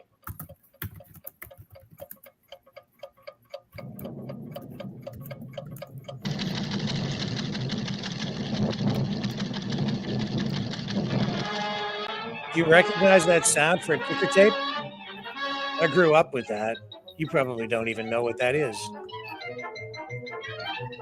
The sound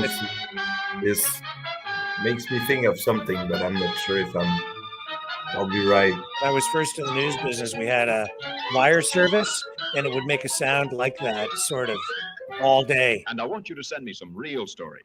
Now, here are your steamship tickets, and here are your press passes. Different times. You'll need these down there. Goodbye, good luck, We had a and news for wire, like a Pete's literal sake, news see if wire. you two can work together for a change. Right, Chief? So long. You print these stories off. You subscribe to the newsroom, and the radio and TV newsrooms, and newspapers, and Associated Press, Reuters, Canadian Press. You'd subscribe, and they'd send these stories over the wire service over the newsroom. Yeah, I remember. La Presse in Montreal had one of those. I'm that old. I remember I was there when we had those newswire service machines. That's funny. Say, Lois, do you have my press pass? What makes you think I've got it? Sorry, sir, but you'll have to get one down at headquarters. Thanks. You go on ahead, Lois, and I'll join you later. Yeah, I have to save the world, and I can't let you know that it's Poor me doing Clark. Too bad he lost his pass.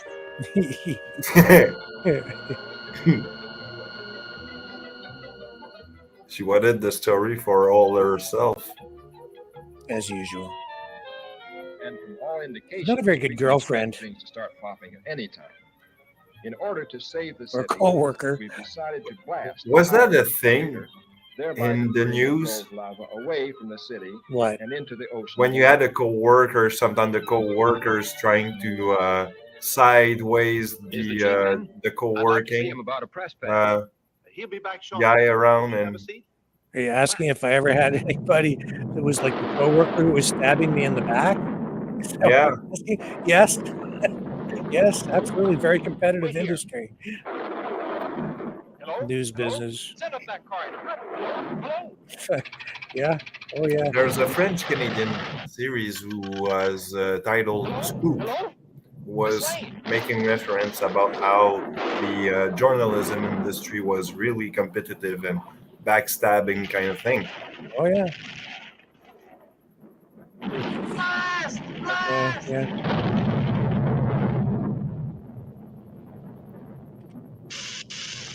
It's a tough business to survive in. Look out! No, Miss Lane, this way.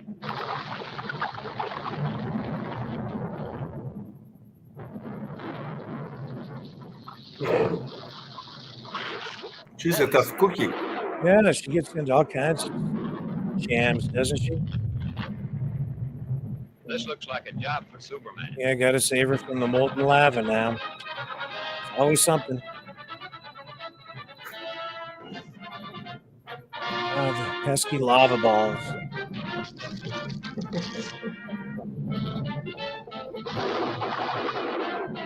And she's monkey crawling on the rope.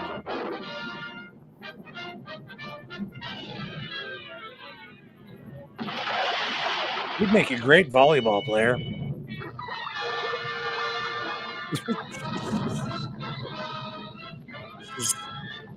Repelling that zip line. That's the same zip line the guy from the water tower at the Trump thing supposedly escaped on. Did you hear that conspiracy theory? The second shooter escaped on a zip line from the water tower at the Trump rally? Yeah. Well, I've heard a lot of story about this one. It's crazy. Oh, yeah, I believe that. Where's the zip line?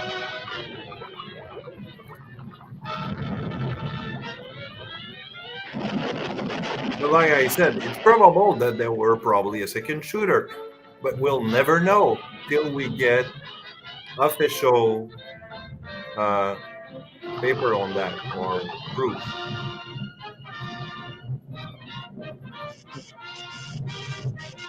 I think the UFOs came into the second shooter.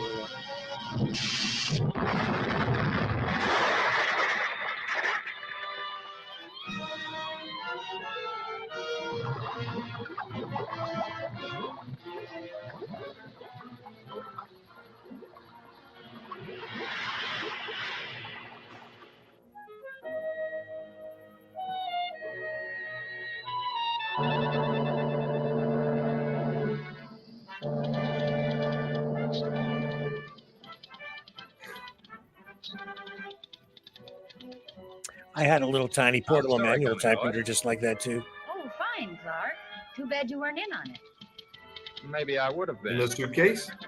If I hadn't lost my pass. So what was that?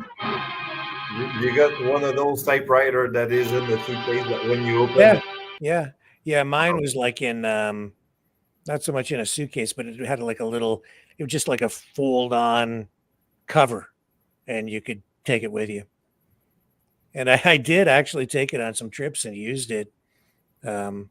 in the first year or two of my my career as a mainstream media journalist. Different times, man. Totally different times. Yeah. Times have changed since the 80s. I will tell you that. Like I told you, I'm born in the 80s, and my world has changed with those Disneys, and I don't recognize this world sometimes. Yeah, well, things have changed a lot because when I was a kid, you would find ads like this in the comic books, X-ray specs.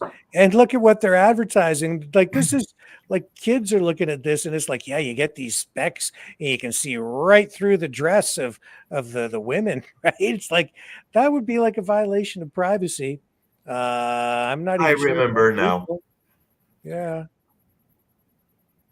You had some in Bazooka Joe's thing. You had those in any type of magazine Yes, or that's right. Yeah. comic book. Actually, yeah, I do remember at the end of or between probably certain page in the old Dark Horses, DCs, you had those ad. Yeah, I do remember. I remember one of the ad was a mini spy camera that you could buy. Yep. Yep. Probably for about 20 cents back in the days. I'll tell you, it's much easier to do undercover, covert, secret journalistic recordings now because the cameras are so much smaller. It was a whole lot harder to get secret video when the cameras that all we had to carry around was, I mean, literally a 40-pound camera and a 35-pound recorder. And that was a lot of weight. And they were big, man. They were like studio cameras that you'd mount on your shoulder. Very rough. To give you a trick, those bag, right? Yeah. Those funny bag. I got one of my phone goes in that little pocket, which is, on that sidebar, right? I mean, this is the easiest part when you put that phone in that pocket right here. Make sure that your camera is not, blocked. Yep. Just put that on record. Hey, sir, what's up, sir? Just show. That's how I got some. You can record all the bad guys. Well, this is my spy camera setup. Actually, here we go with Terror on the Midway.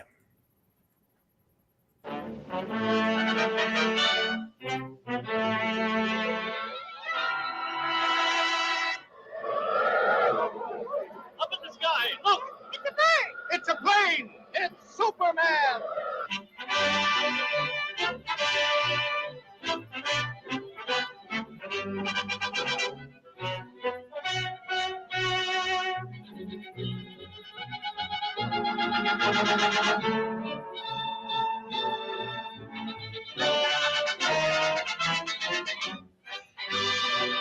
I think this is the one where the crazed elephants go wild. I think it is.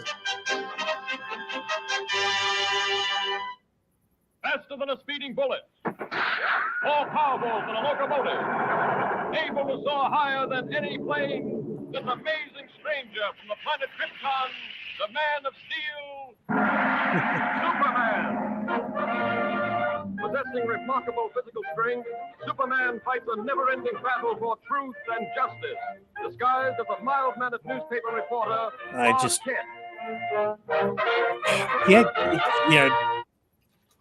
this like Donald Trump has been turned into Superman. Do you understand? I'm not a Bible guy, but I will say probably that this is where the Bible. I'll show you after this. I'll show you what I mean. God. I'll show you what I mean. But it's true, yeah. He's probably a Superman. Hi, old fellow. Fine thing. Ace newspaper woman scares monkeys. Ace newspaper woman reviews circus. What an assignment. Yeah, I know. I used to get those assignments all the time too, Lois. I totally understand. I do. Hurry! That's your cue, Lois. The show's about to start. Only a few minutes before the performance begins. Okay, Joe, you're going to do the undercover expose on the Prime Minister, and Rick, you're going to the circus. You're going to interview the Duck Man and his monkey. Okay, Chief. I'm on it.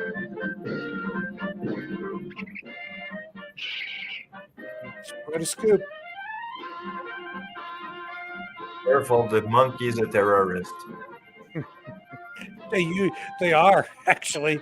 They're very mischievous. I wouldn't want a pet monkey. They scare me.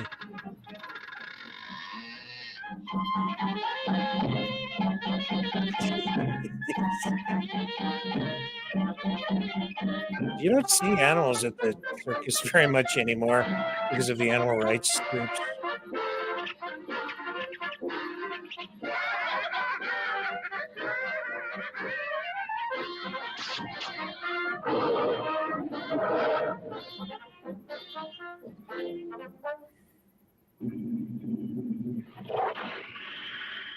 Party's over. Yeah. Look at the flaring nostrils. He's not happy. Uh-oh.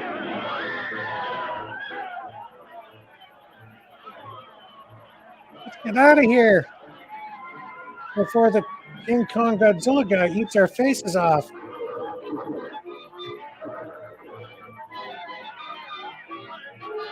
Very much like King Kong. Oh no, crazy elephants. This is Groot's first appearance.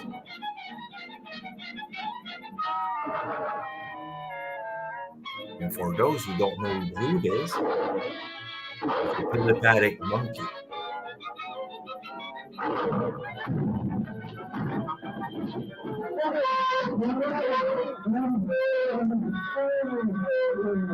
Poor elephants. Elephants are very smart. Get going, Joe. Let's see what's cooking. Is it true that elephants are afraid of mice? Mm-hmm. They are? You know why? No, I don't. Why are they afraid of a mouse?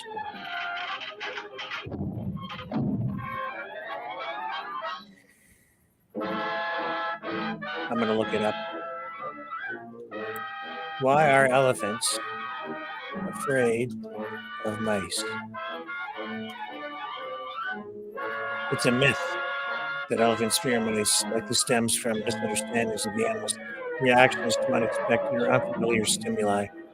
It's not that elephants are inherently terrified of mice. Instead, they get startled in response to something unexpected scurrying around their feet. That's what it says. Thank you, Google. Oh, mice! There's a mouse! Oh, no, it's just a cop. Two cops. Yep. There, of course, Lois is going to get into trouble with the King Kong guy.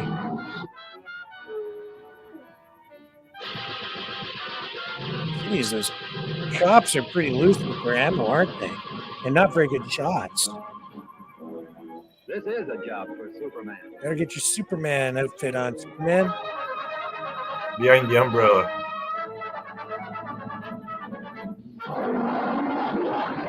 That's my dog. In the morning when he wants to go out and go for a walk. Ah! I'm like, no!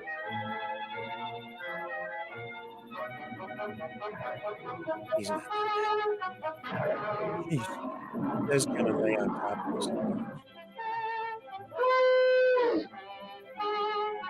I don't know why I'm wearing my dog to a Black Panther.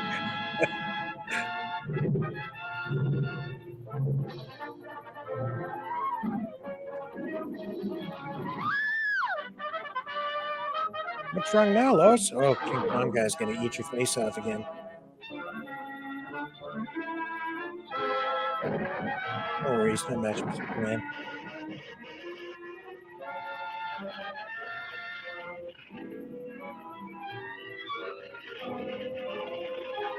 Well, now you've got it, Todd. Run the circus tent down.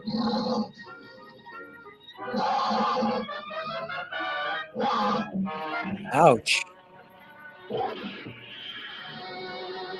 Now Superman's upset, see? The Godzilla guy doesn't stand a chance.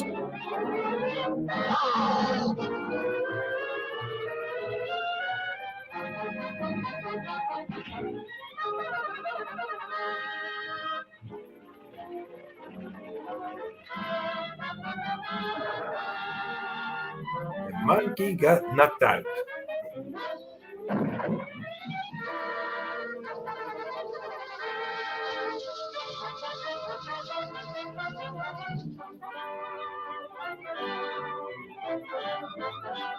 I'm not really seeing any indications that Lucky Lois.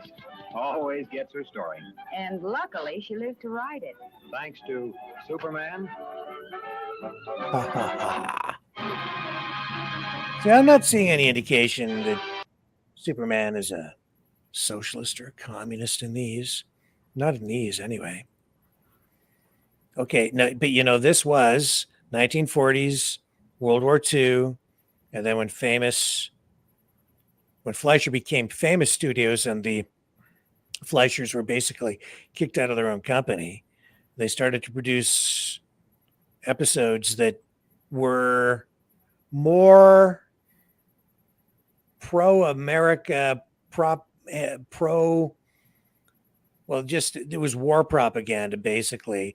And then, of course, as part of that, there was racism that was running rampant at the time because, I think the public was being conditioned to hate a dehumanized Japanese population, and especially a dehumanized Japanese governmental and military leadership. And you'll see what I mean in the title of this one, the Japoteurs.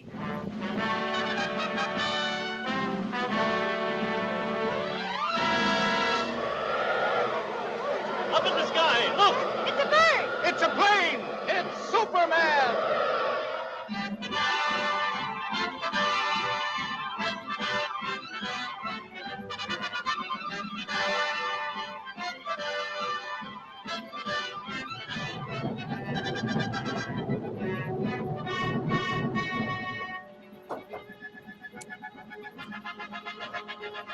It's Superman!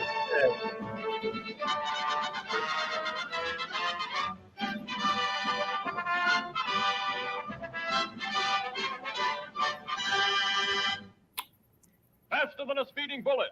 Choo. More powerful than a locomotive. I'll send you a link of something real quick. This amazing stranger from the planet Krypton, the Man of Steel. Mr. Superman. Clark Kent. Hey, Possessing remarkable physical strength, Superman fights a never-ending battle look, for truth. here's my disguise. Disguised as a mild-mannered newspaper reporter. How do you like it? Clark Kent. You don't even know who I am now, right? Oh. Look. Okay. Clark Kent. Rick Walker. There you go, Rick Walker.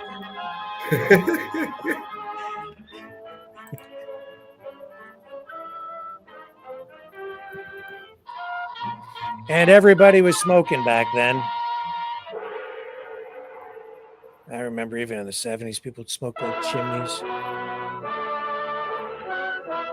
I hated it when I was a kid, smoking.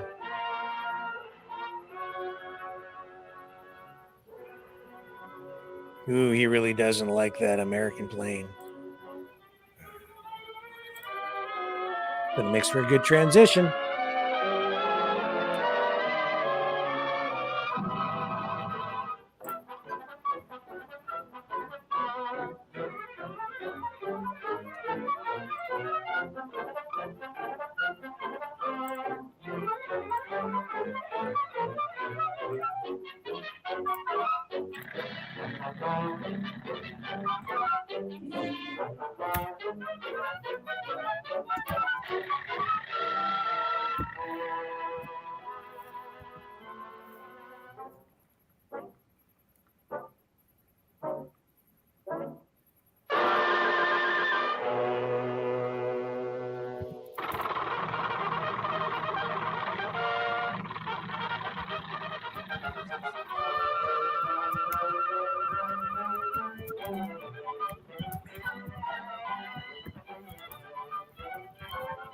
Lois Lane of the Daily Planet.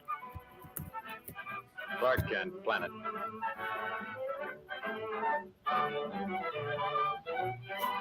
In an operation, this stabilizer is one of the most effective yet devised, representing an investment in years. How'd you like to be making the test flight in this, Lois? Maybe I will. Fine chance.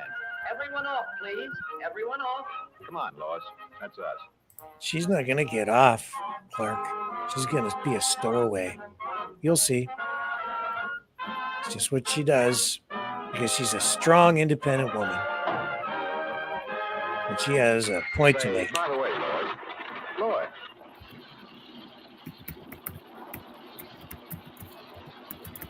Lois. Uh-oh.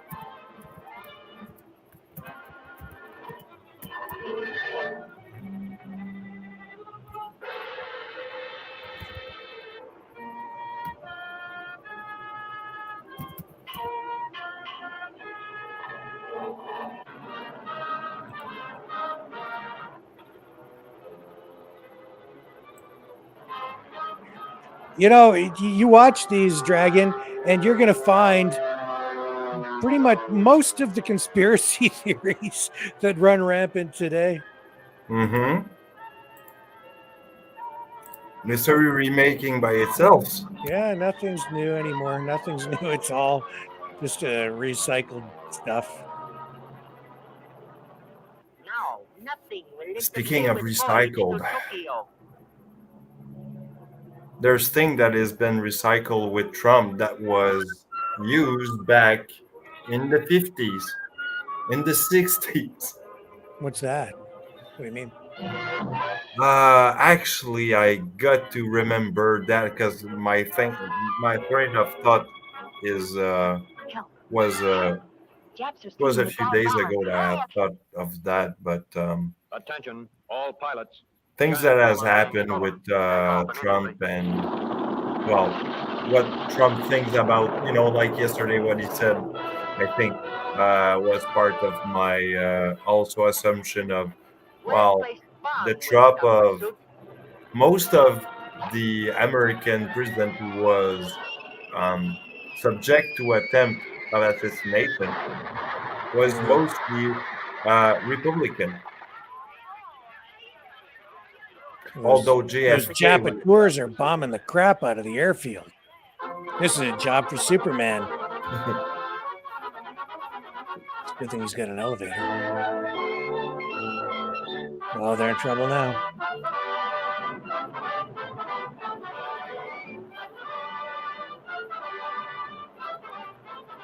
and this is a B-52 from what I see. It's a big plane, whatever it is. Stop where you are. Leave plane immediately, or girl will be released. Okay, little man. You win. Little man. See there, little man. This was a way of calling Japanese and Chinese back in the days.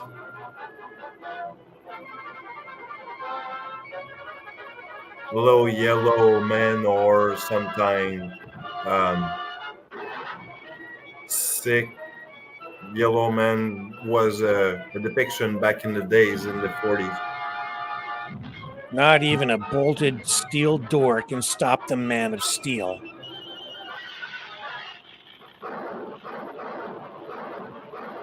Uh-oh. This is going to hurt.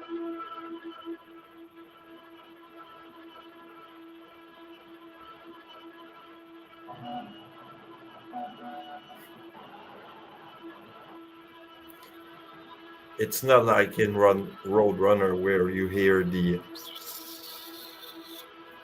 Come on, Lois. Let's get out of here.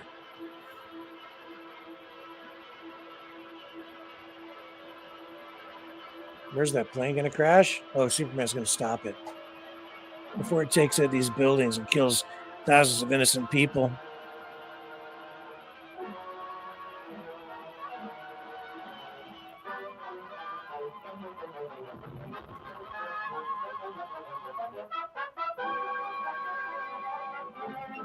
Ending.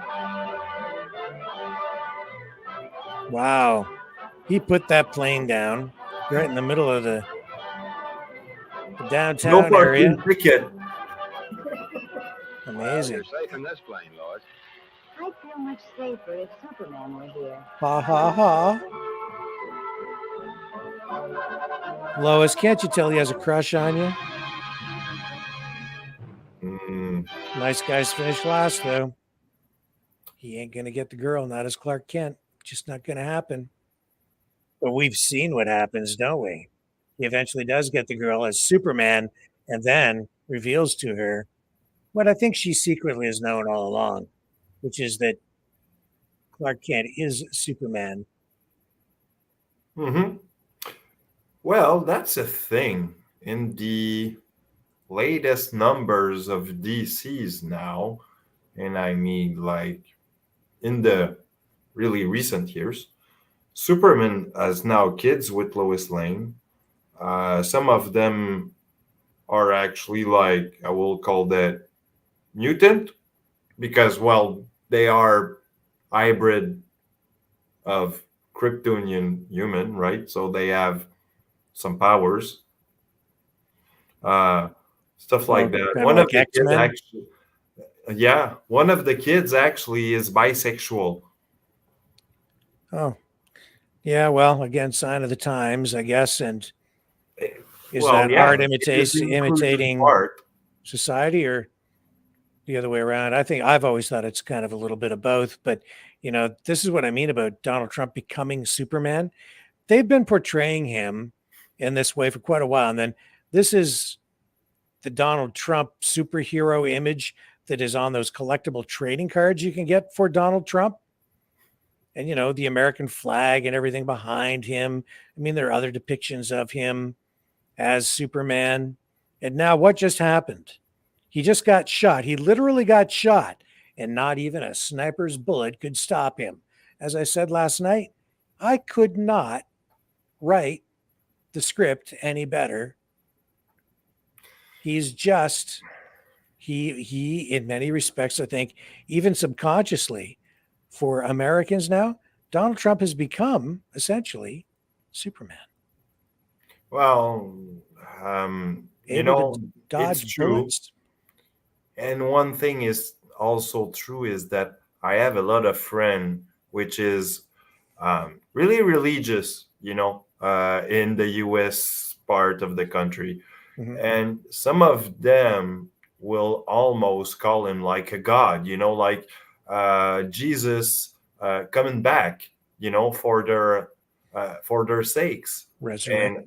And no offense, guys, but did the book told you not to bow down to false prophet or false god, or he's just a human being. He's not going to take away all the problem that is has been done by Biden or whatever if he gets elected. But that's the thing. He could do some good job, but he's not a god. Be careful, guys. Yeah, he's not a god, that's for sure. But I don't know. Some people describe the whole MAGA thing as like a cult. What do you think? Are there cultish aspects to it? Cultish aspect, yes, probably in a bit. I mean, since Trump was imposing his candidature to the presidency on the first run, everyone was kind of looking at him like the new messiah in a way. Yeah. So, or some people said the Antichrist. Here's Fleisher's Superman Showdown, 1942. Again.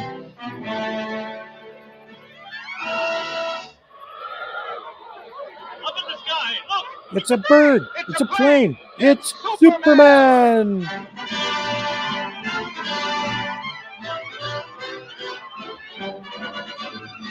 I think you could do the Charleston to this song too.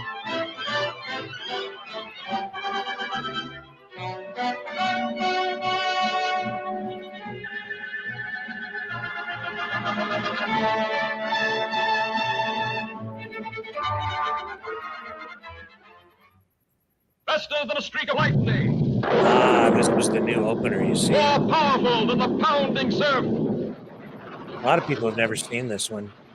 Mightier than a roaring hurricane. This amazing stranger from the planet Krypton, the Man of Steel, Superman. Possessing remarkable physical strength, Superman fights a never-ending battle for truth and justice, disguised as a mild-mannered newspaper reporter, Clark Kent.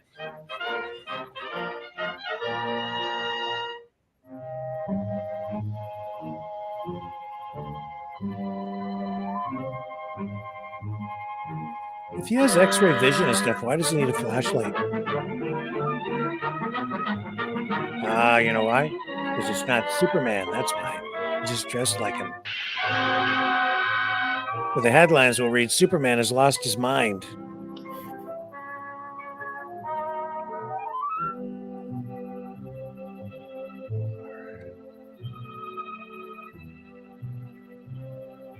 Hello, stupid. It's about time you showed up. Come on, hand it over. Okay, boss. Here it is.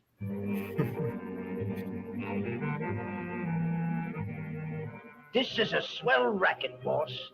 And the Superman outfit, it works like a charm. Uh-oh. You stole money from a thief. Gee, boss, it was only a fin. Next time, it'll be a Mickey fin.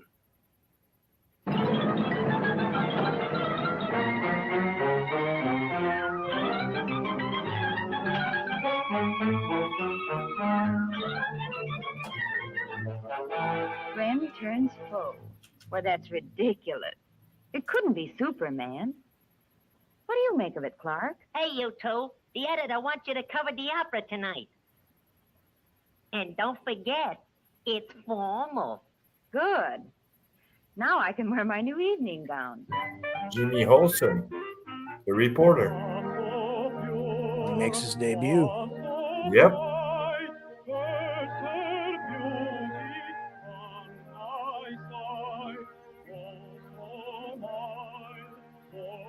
Do you know what a Mickey Finn is? The names ring a bell. What was he, the mafioso? He was a bartender who became famous because of his. He would lace the drinks for patrons with incapacitating agents. So now a drink laced with a drug that incapacitates someone would be called a Mickey Finn. Okay. Haven't heard that phrase in a long time. Me too. This is why it did ring a bell, but didn't recall at first. Well, my double's in for some trouble.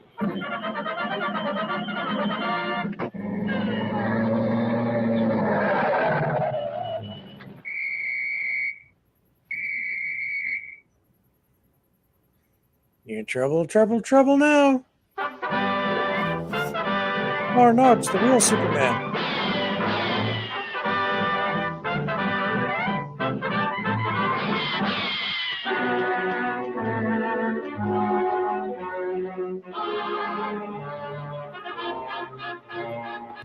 See, I told you. They'll throw the gun at him. Superman, you got me all wrong. They did that in the It ain't TV me. series. Honest, it ain't me. It's the boss. It's He funny. made me do it. Look, take it easy, will you, Mr. Superman? In the TV Get the series, he man back dodged. up, clean up, talk. Not in this one. He would duck.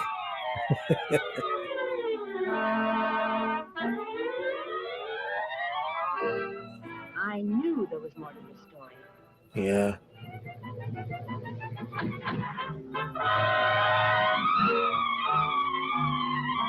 I think people had more of a can-do attitude back in the 1940s, though, you know? Totally different attitude. They were building things, like they were really building things, especially in America Did you enjoy the opera? and Canada. What's the matter, stupid? Did you lose your tongue? You're in Don't trouble, stand there pal. like a dummy. Give me the juice. It was the industrial booming. Are you trying to double-cross me? Why, you... Hey, boss, that's Mr. Superman. Well, I didn't expect to see you here.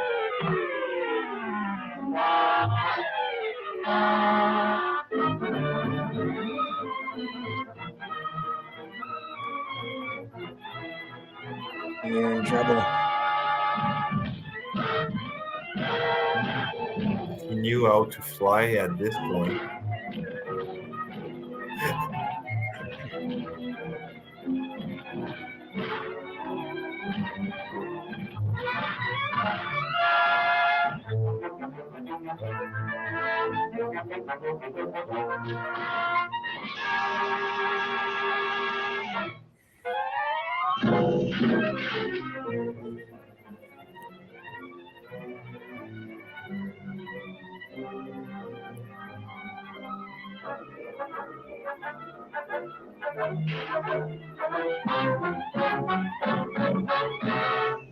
Come on, hurry it up.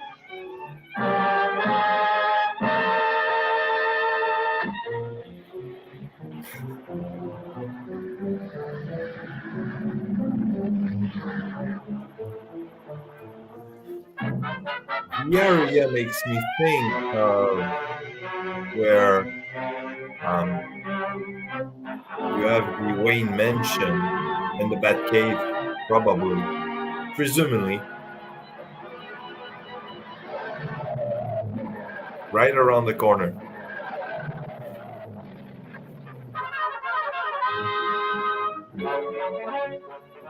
Oh, next time you play Superman. Do you like the cars from that era, the style? The rounded lines and things? Yeah, well, Your bright eyes. The opera get you down? They're not my favorite. Been dreaming I was Superman. Fine Superman you'd make. Well, I can dream, can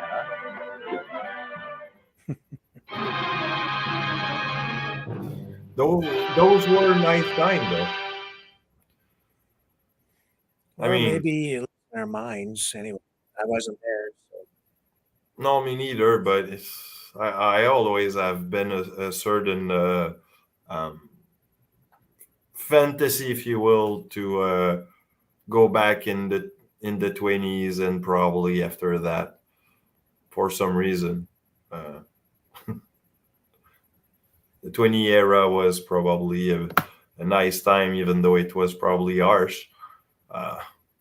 There's a lot of cultural thing that was happening back in the days that I would have liked to explore if I could, with a time machine, perhaps. Well, you know, the stage was set back then for a lot of what we're going through today. And, you know, Superman was then and still is, you know, a central figure in popular culture. Mm-hmm. You've still got, like when I was a kid, you know, Christopher Reeve was Superman back in the 70s, portraying Superman on the silver screen. But you know, now you've got these more modern versions of Superman, but these cartoons have influenced every single incarnation of the character. How do you feel, though, Dragon, about the way that Superman today is influenced by woke politics? It's kind of sad because for a lot of people like you and I, okay. For example, I do remember a lot of, for example, the X-Men, the Marvels. I was in the era in the 90s where Marvel was booming at some point. Mm-hmm. And, I remember like the backstory of each characters, how they have been created back in their moment, right? Yeah. And to me, it's like the true story of those characters, For example, Peter Parker always has been, the radioactive spider who has bit the guy that has become the superhero that we know, right? Right. When you start to change some fact about the character or some background story of the character at some point too much, this is where, guys like me, who's, I would say, used to the old school story, Mm-hmm. will not be amazed with the new ones. Yeah, I don't like the way they change characters from, men to women, or just when they just mess around with the core elements of, these superhero movies in particular. Even color skin, for example, some character in the 90s were probably white and now they are black, or other from other culture. I mean, it's okay that you want to bring culture into pop culture, like cartoon, comics, and so on, but you can invent new characters that will portray pretty nicely the value of other country and be able to include those values without being disrespectful toward those in a way. Yeah. Okay. This is 11th Hour, still in 1942.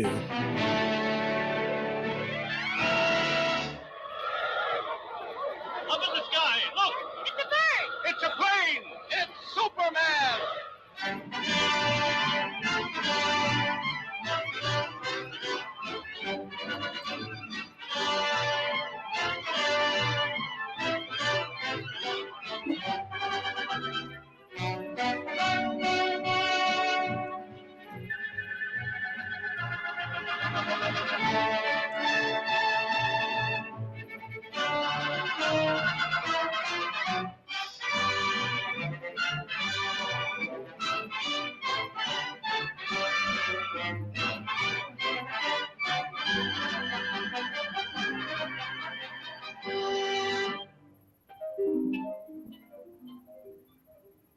In the endless reaches of the universe, there once existed a planet known as Krypton, a planet that burned like a green star in the distant heavens. There, civilization was far advanced and had brought forth a race of supermen whose mental and physical powers were developed to the absolute peak of human perfection. But there came a day when giant quakes threatened to destroy Krypton forever. One of the planet's leading scientists, sensing the approach of doom, placed his infant son in a small rocket ship and sent it hurtling in the direction of the Earth just as Krypton exploded.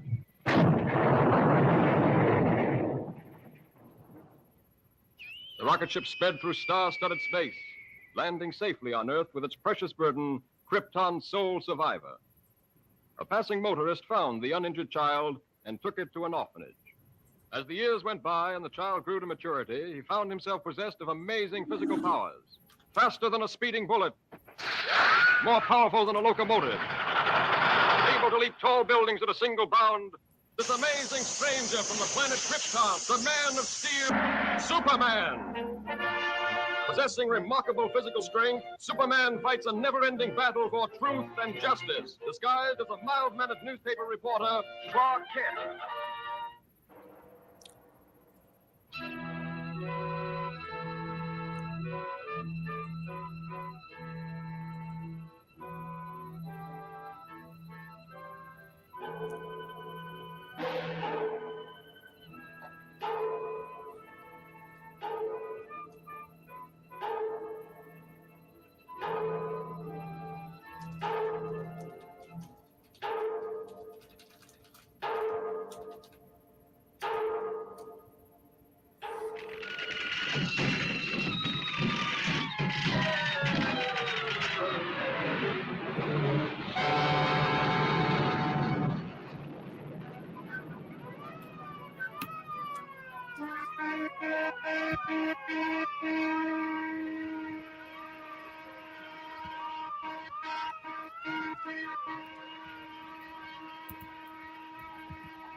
Do you think these ones are as good as the earlier ones?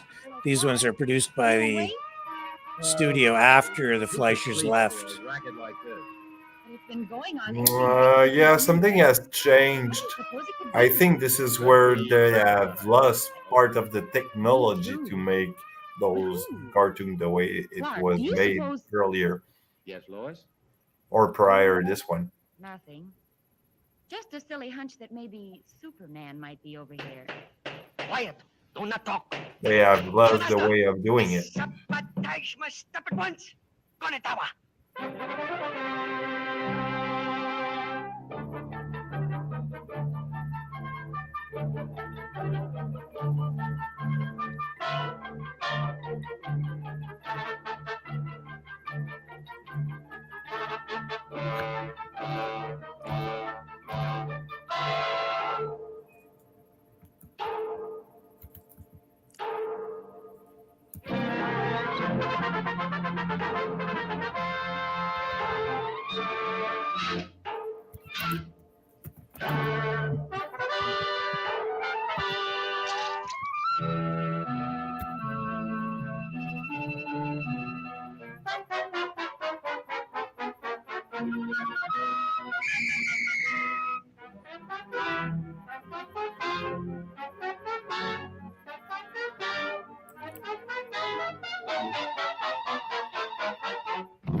Are these racist images, do you think?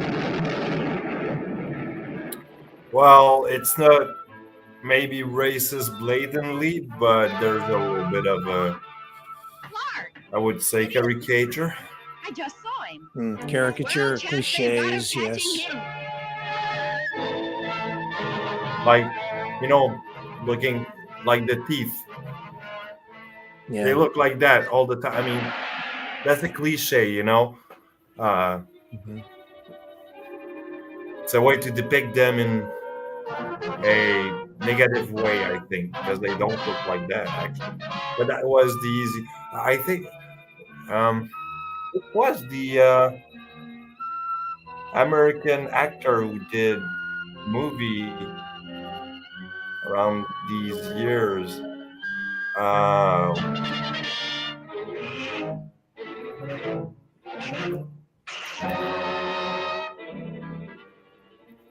The American actor who did what movies? Superman movies? I don't remember, but it was an American actor back in the 50s, I think, did a character that was a Japanese and was like, he was talking like this all the time, like it, the type of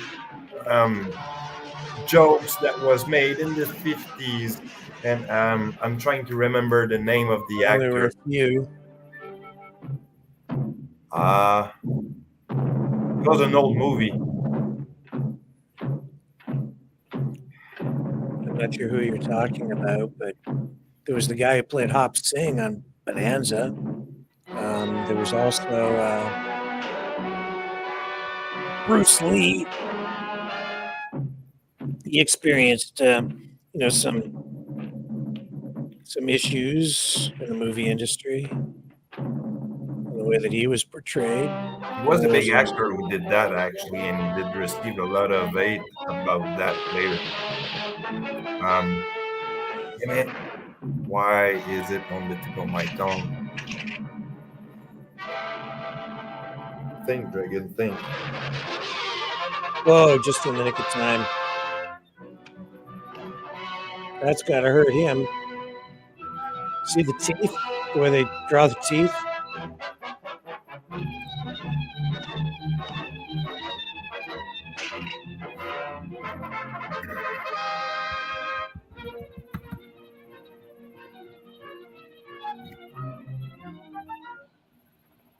Miss Lane. This way, please. How does it feel to be home?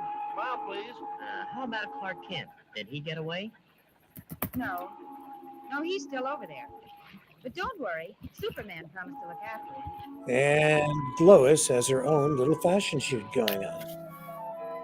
Supermodel. You said it, Lewis.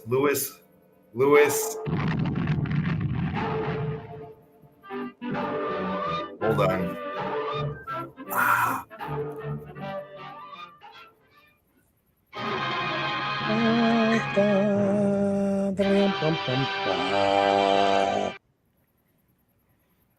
Oh my.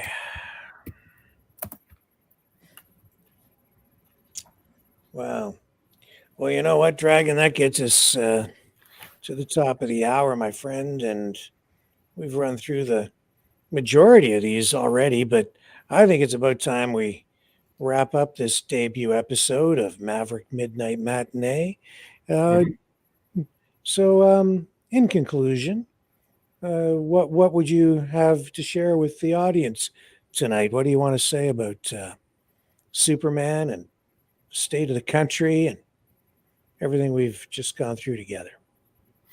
Well, there's a lot to look at, I think. Philosophically speaking and sociologically speaking, we can think of what's going on, how probably the depiction of Superman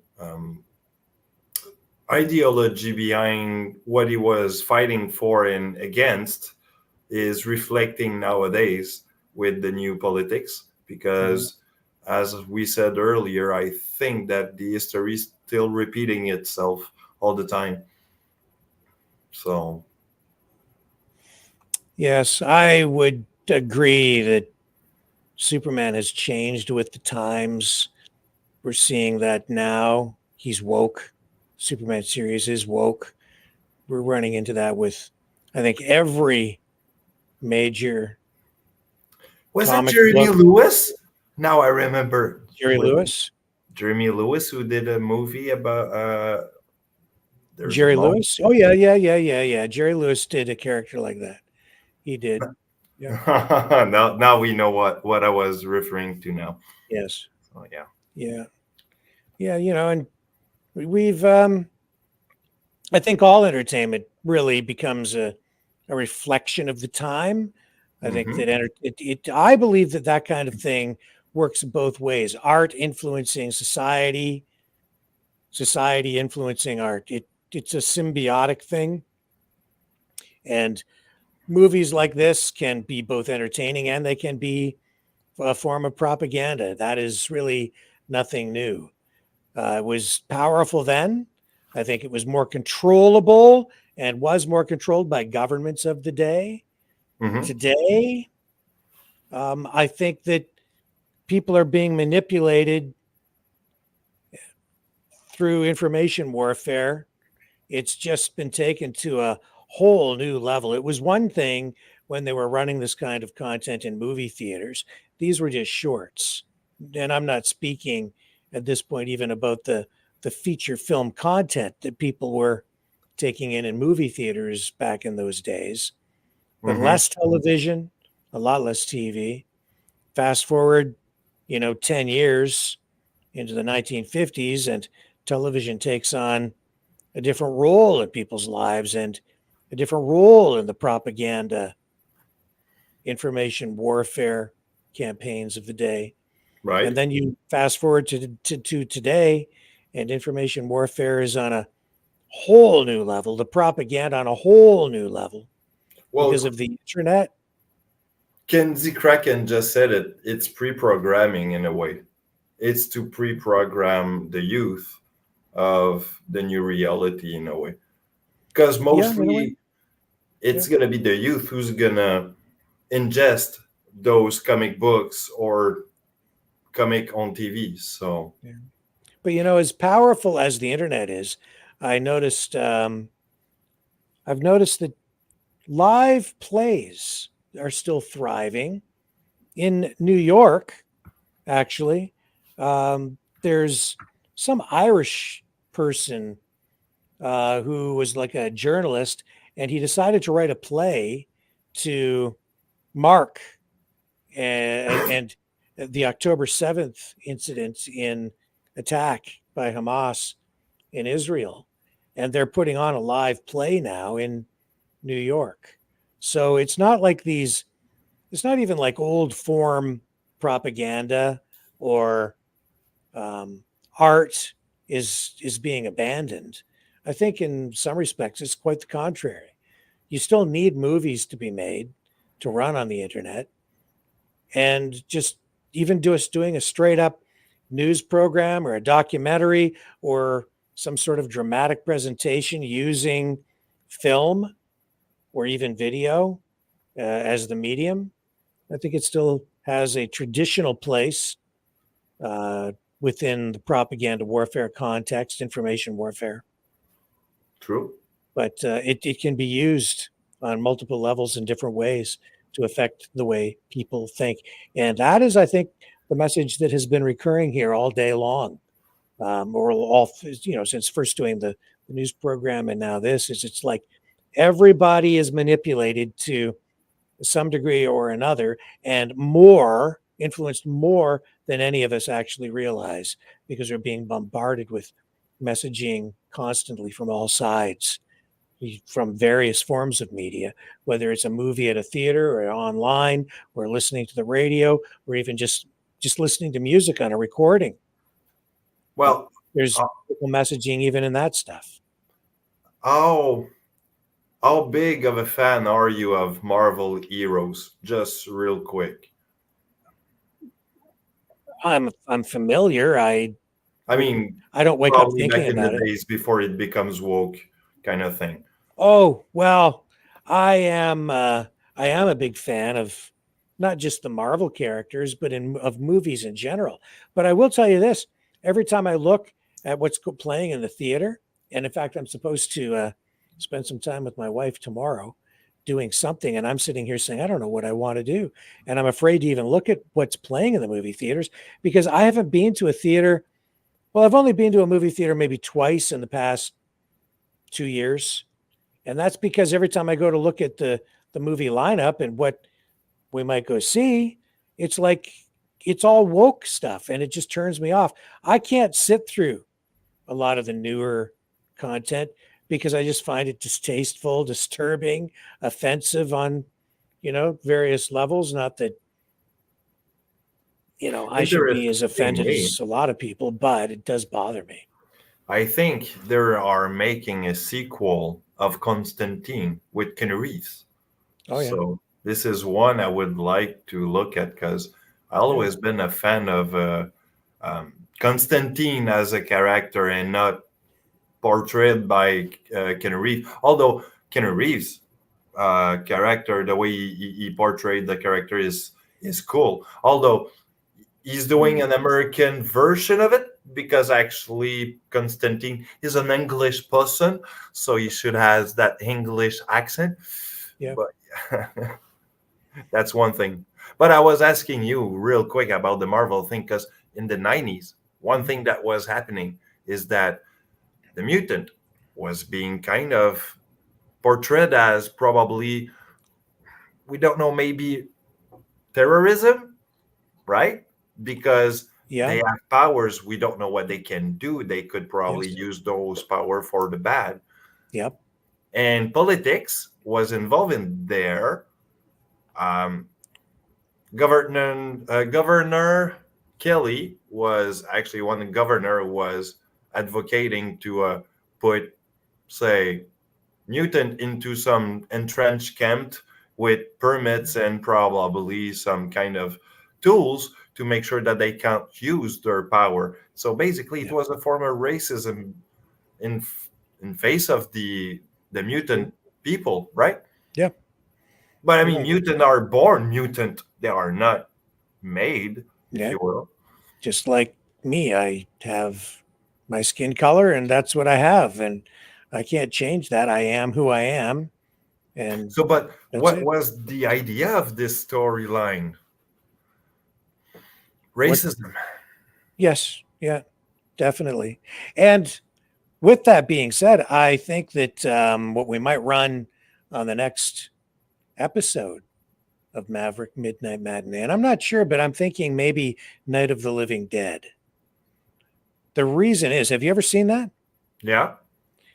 There are a lot of social, political issues that movie explores, including racism as one of the major issues that it addresses. Weirdly, Walking Dead is one of those that when I was listening to it, I was thinking about how would the world would turn or evolve if something like that would happen. And it was, I think it's kind of accurate the way we could probably see how the worst in the human being could turn in a post-apocalyptic world. And this is a cheerful topic to close the show on, the zombie apocalypse after coming off. Well, we could probably take a few of them, take some subject out of them, what is real, what is not, kind of thing, or what can be plausible in a post-political world. Yeah, well, I'm not saying we're going to run Night of the Living Dead, the George A. Romero classic, which scared the living daylights out of me. Scared me to death, practically, when I was a kid. I was supposed to be in bed, and I woke up, and I snuck downstairs because I knew this movie was going to come on, and it was playing on Channel 7, WXYZ TV out of Detroit, and we lived in London, Ontario, but we could pick the station up. And so, no cable. But I'm downstairs, and we've got an antenna or whatever hooked up. I believe that was the case. Anyway, it's on. It's Channel 7, ABC affiliate, late at night. And I'm supposed to be in bed. And I've got the TV turned on, not too loud, just loud enough so I can hear it. And this horror movie comes on. And I'm pretty young. I've never seen anything like it. And because it's shot very much in the same style as like a reality show. Snuff-like movie? Well, it's just almost documentary, pseudo. It's a mix of documentary style with dramatic presentation. The ancestors almost like reality Blair theater Witch kind of Project. film. Well, it just seemed so real, but I was just riveted. That thing, sitting downstairs by myself as a really, really young kid watching it, it scared the daylights out of me. I'll tell you, it made a real impression. And that movie has stuck with me ever since. So at some point, we'll run that here on the program and explore the issues surrounding that. Because at the time, that movie, low budget, but it was used as a vehicle for exploring, in particular, the issue of racism in the United States, I think, primarily, especially at a time when racial conflict between whites and blacks and civil rights and all of that was really coming to a head. Was immigration also a problem back in these moment, or not like now? No, not that I ever recall. Immigration was controlled, was like, and the immigration that I remember as I was growing up was I remember getting Canada getting immigrants from Soviet bloc countries, people who defected. My uncle came from the former Yugoslavia after civil war there and stuff, and he sort of escaped communism. And I remember, I was young, so didn't talk a lot about it, but I just knew, I was aware that he came from Yugoslavia. And, I wish I had paid a lot more attention when I was younger to learn about those things. Learned about them later in more detail. And yet the information that I really should have extracted at the time was right in front of me. But young, my parents didn't never directed me to engage in anything like that, any political things or even education in any particular. They always just let me find my own way, which is good and bad, because without direction, sometimes you don't end up on the right path. But that's another story. It's just, and I remember people coming from Poland. There were just around me anyway. It seemed like there were quite a few people from Poland. Some of them became relatives through marriage. But no, not the kind of immigration we're experiencing now. There was some immigration from, Asia when I was a kid, elementary school. We started to get some Jamaica a little bit, which was, not the same kind of immigration that we were getting from Europe. It was European immigration, people escaping communism. That was, a fair amount of it that I was exposed to in my community. And the other thing, people talk about those residential schools.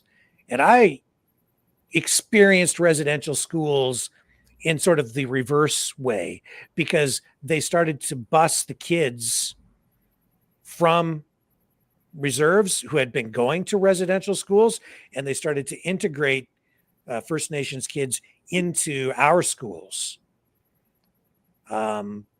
Where I was going to school. So they some of them ended up, coming in from nearby First Nations reserves. So that was sort of started to happen when I was in about grade 6. So it was grade 5, grade 5, grade of 6. the autochtone culture into the rest of the system, if I will. I'm sorry, I don't understand what? It was a sort of a inclusion or a insertion of the autochtone culture into the. Yeah, because even at that time, there were still some residential schools operating, but it was in a transitionary period, right? They were changing things and integrating more and more the systems, right? So, they just, even grade 5, I started to remember that. And I have to tell you, it was pretty disruptive to everything going on in the school. You didn't have a lot of kids coming in from like reserves and things, but we had some. And see, there were a few, not all of them, but there were just a few that for whatever reason didn't want to be there, or they had maybe, I don't know, problems at home or whatever. And so they became disruptive. It was difficult on some of the teachers because they had trouble controlling the classroom when they had some of these disruptive kids in there. And then some of the kids who, like, of European descent or white kids like me, there were, a few of them too that were kind of problems, and it just amplified things. That's what I really remember. And it was a pretty serious problem that I won't get into here tonight. But I experienced things in sort of an opposite way around. And I got the lay of the land that way. But, I was very close and friendly with some of those kids that came in from other schools and other countries. But that's always the way it was with me. I was always kind of friends with the underdogs. Just kind of the way it was. It still is. Here we are. We're as we sit, this is the island of misfit toys, the channel for all the misfit toys. That's us, Dragon. Yep. That's us. And folks, we're going to wrap it up right there. Love you guys. Thank you all for spending this time with us here tonight on this debut of Maverick MidKnight Matinee. I hope you enjoyed it. I'm just going to look in the chat real quick. Was this a good program? Did you guys enjoy this tonight? I hope you do. Yeah. By the way, I just put there a name. Jeffy Sherwood was a beautiful gentleman that I've met when I was in high school. Actually, he was the brother of one of my teacher, or English teacher in my school, and actually he was an artist, was doing some Marvel drawings for Conan the Barbar back in the days. So Oh, really? he was, actually he was tumbling me up because I was doing some beautiful drawing back in the days, but I've lost my hand since then. Should go back on the drum sometime. All right. And with that, we're going to close this off because it is late and you guys all need to get your beauty sleep. And I guess we'll see you not tomorrow, but later today, 7 p.m. on the flip side. On the flip side.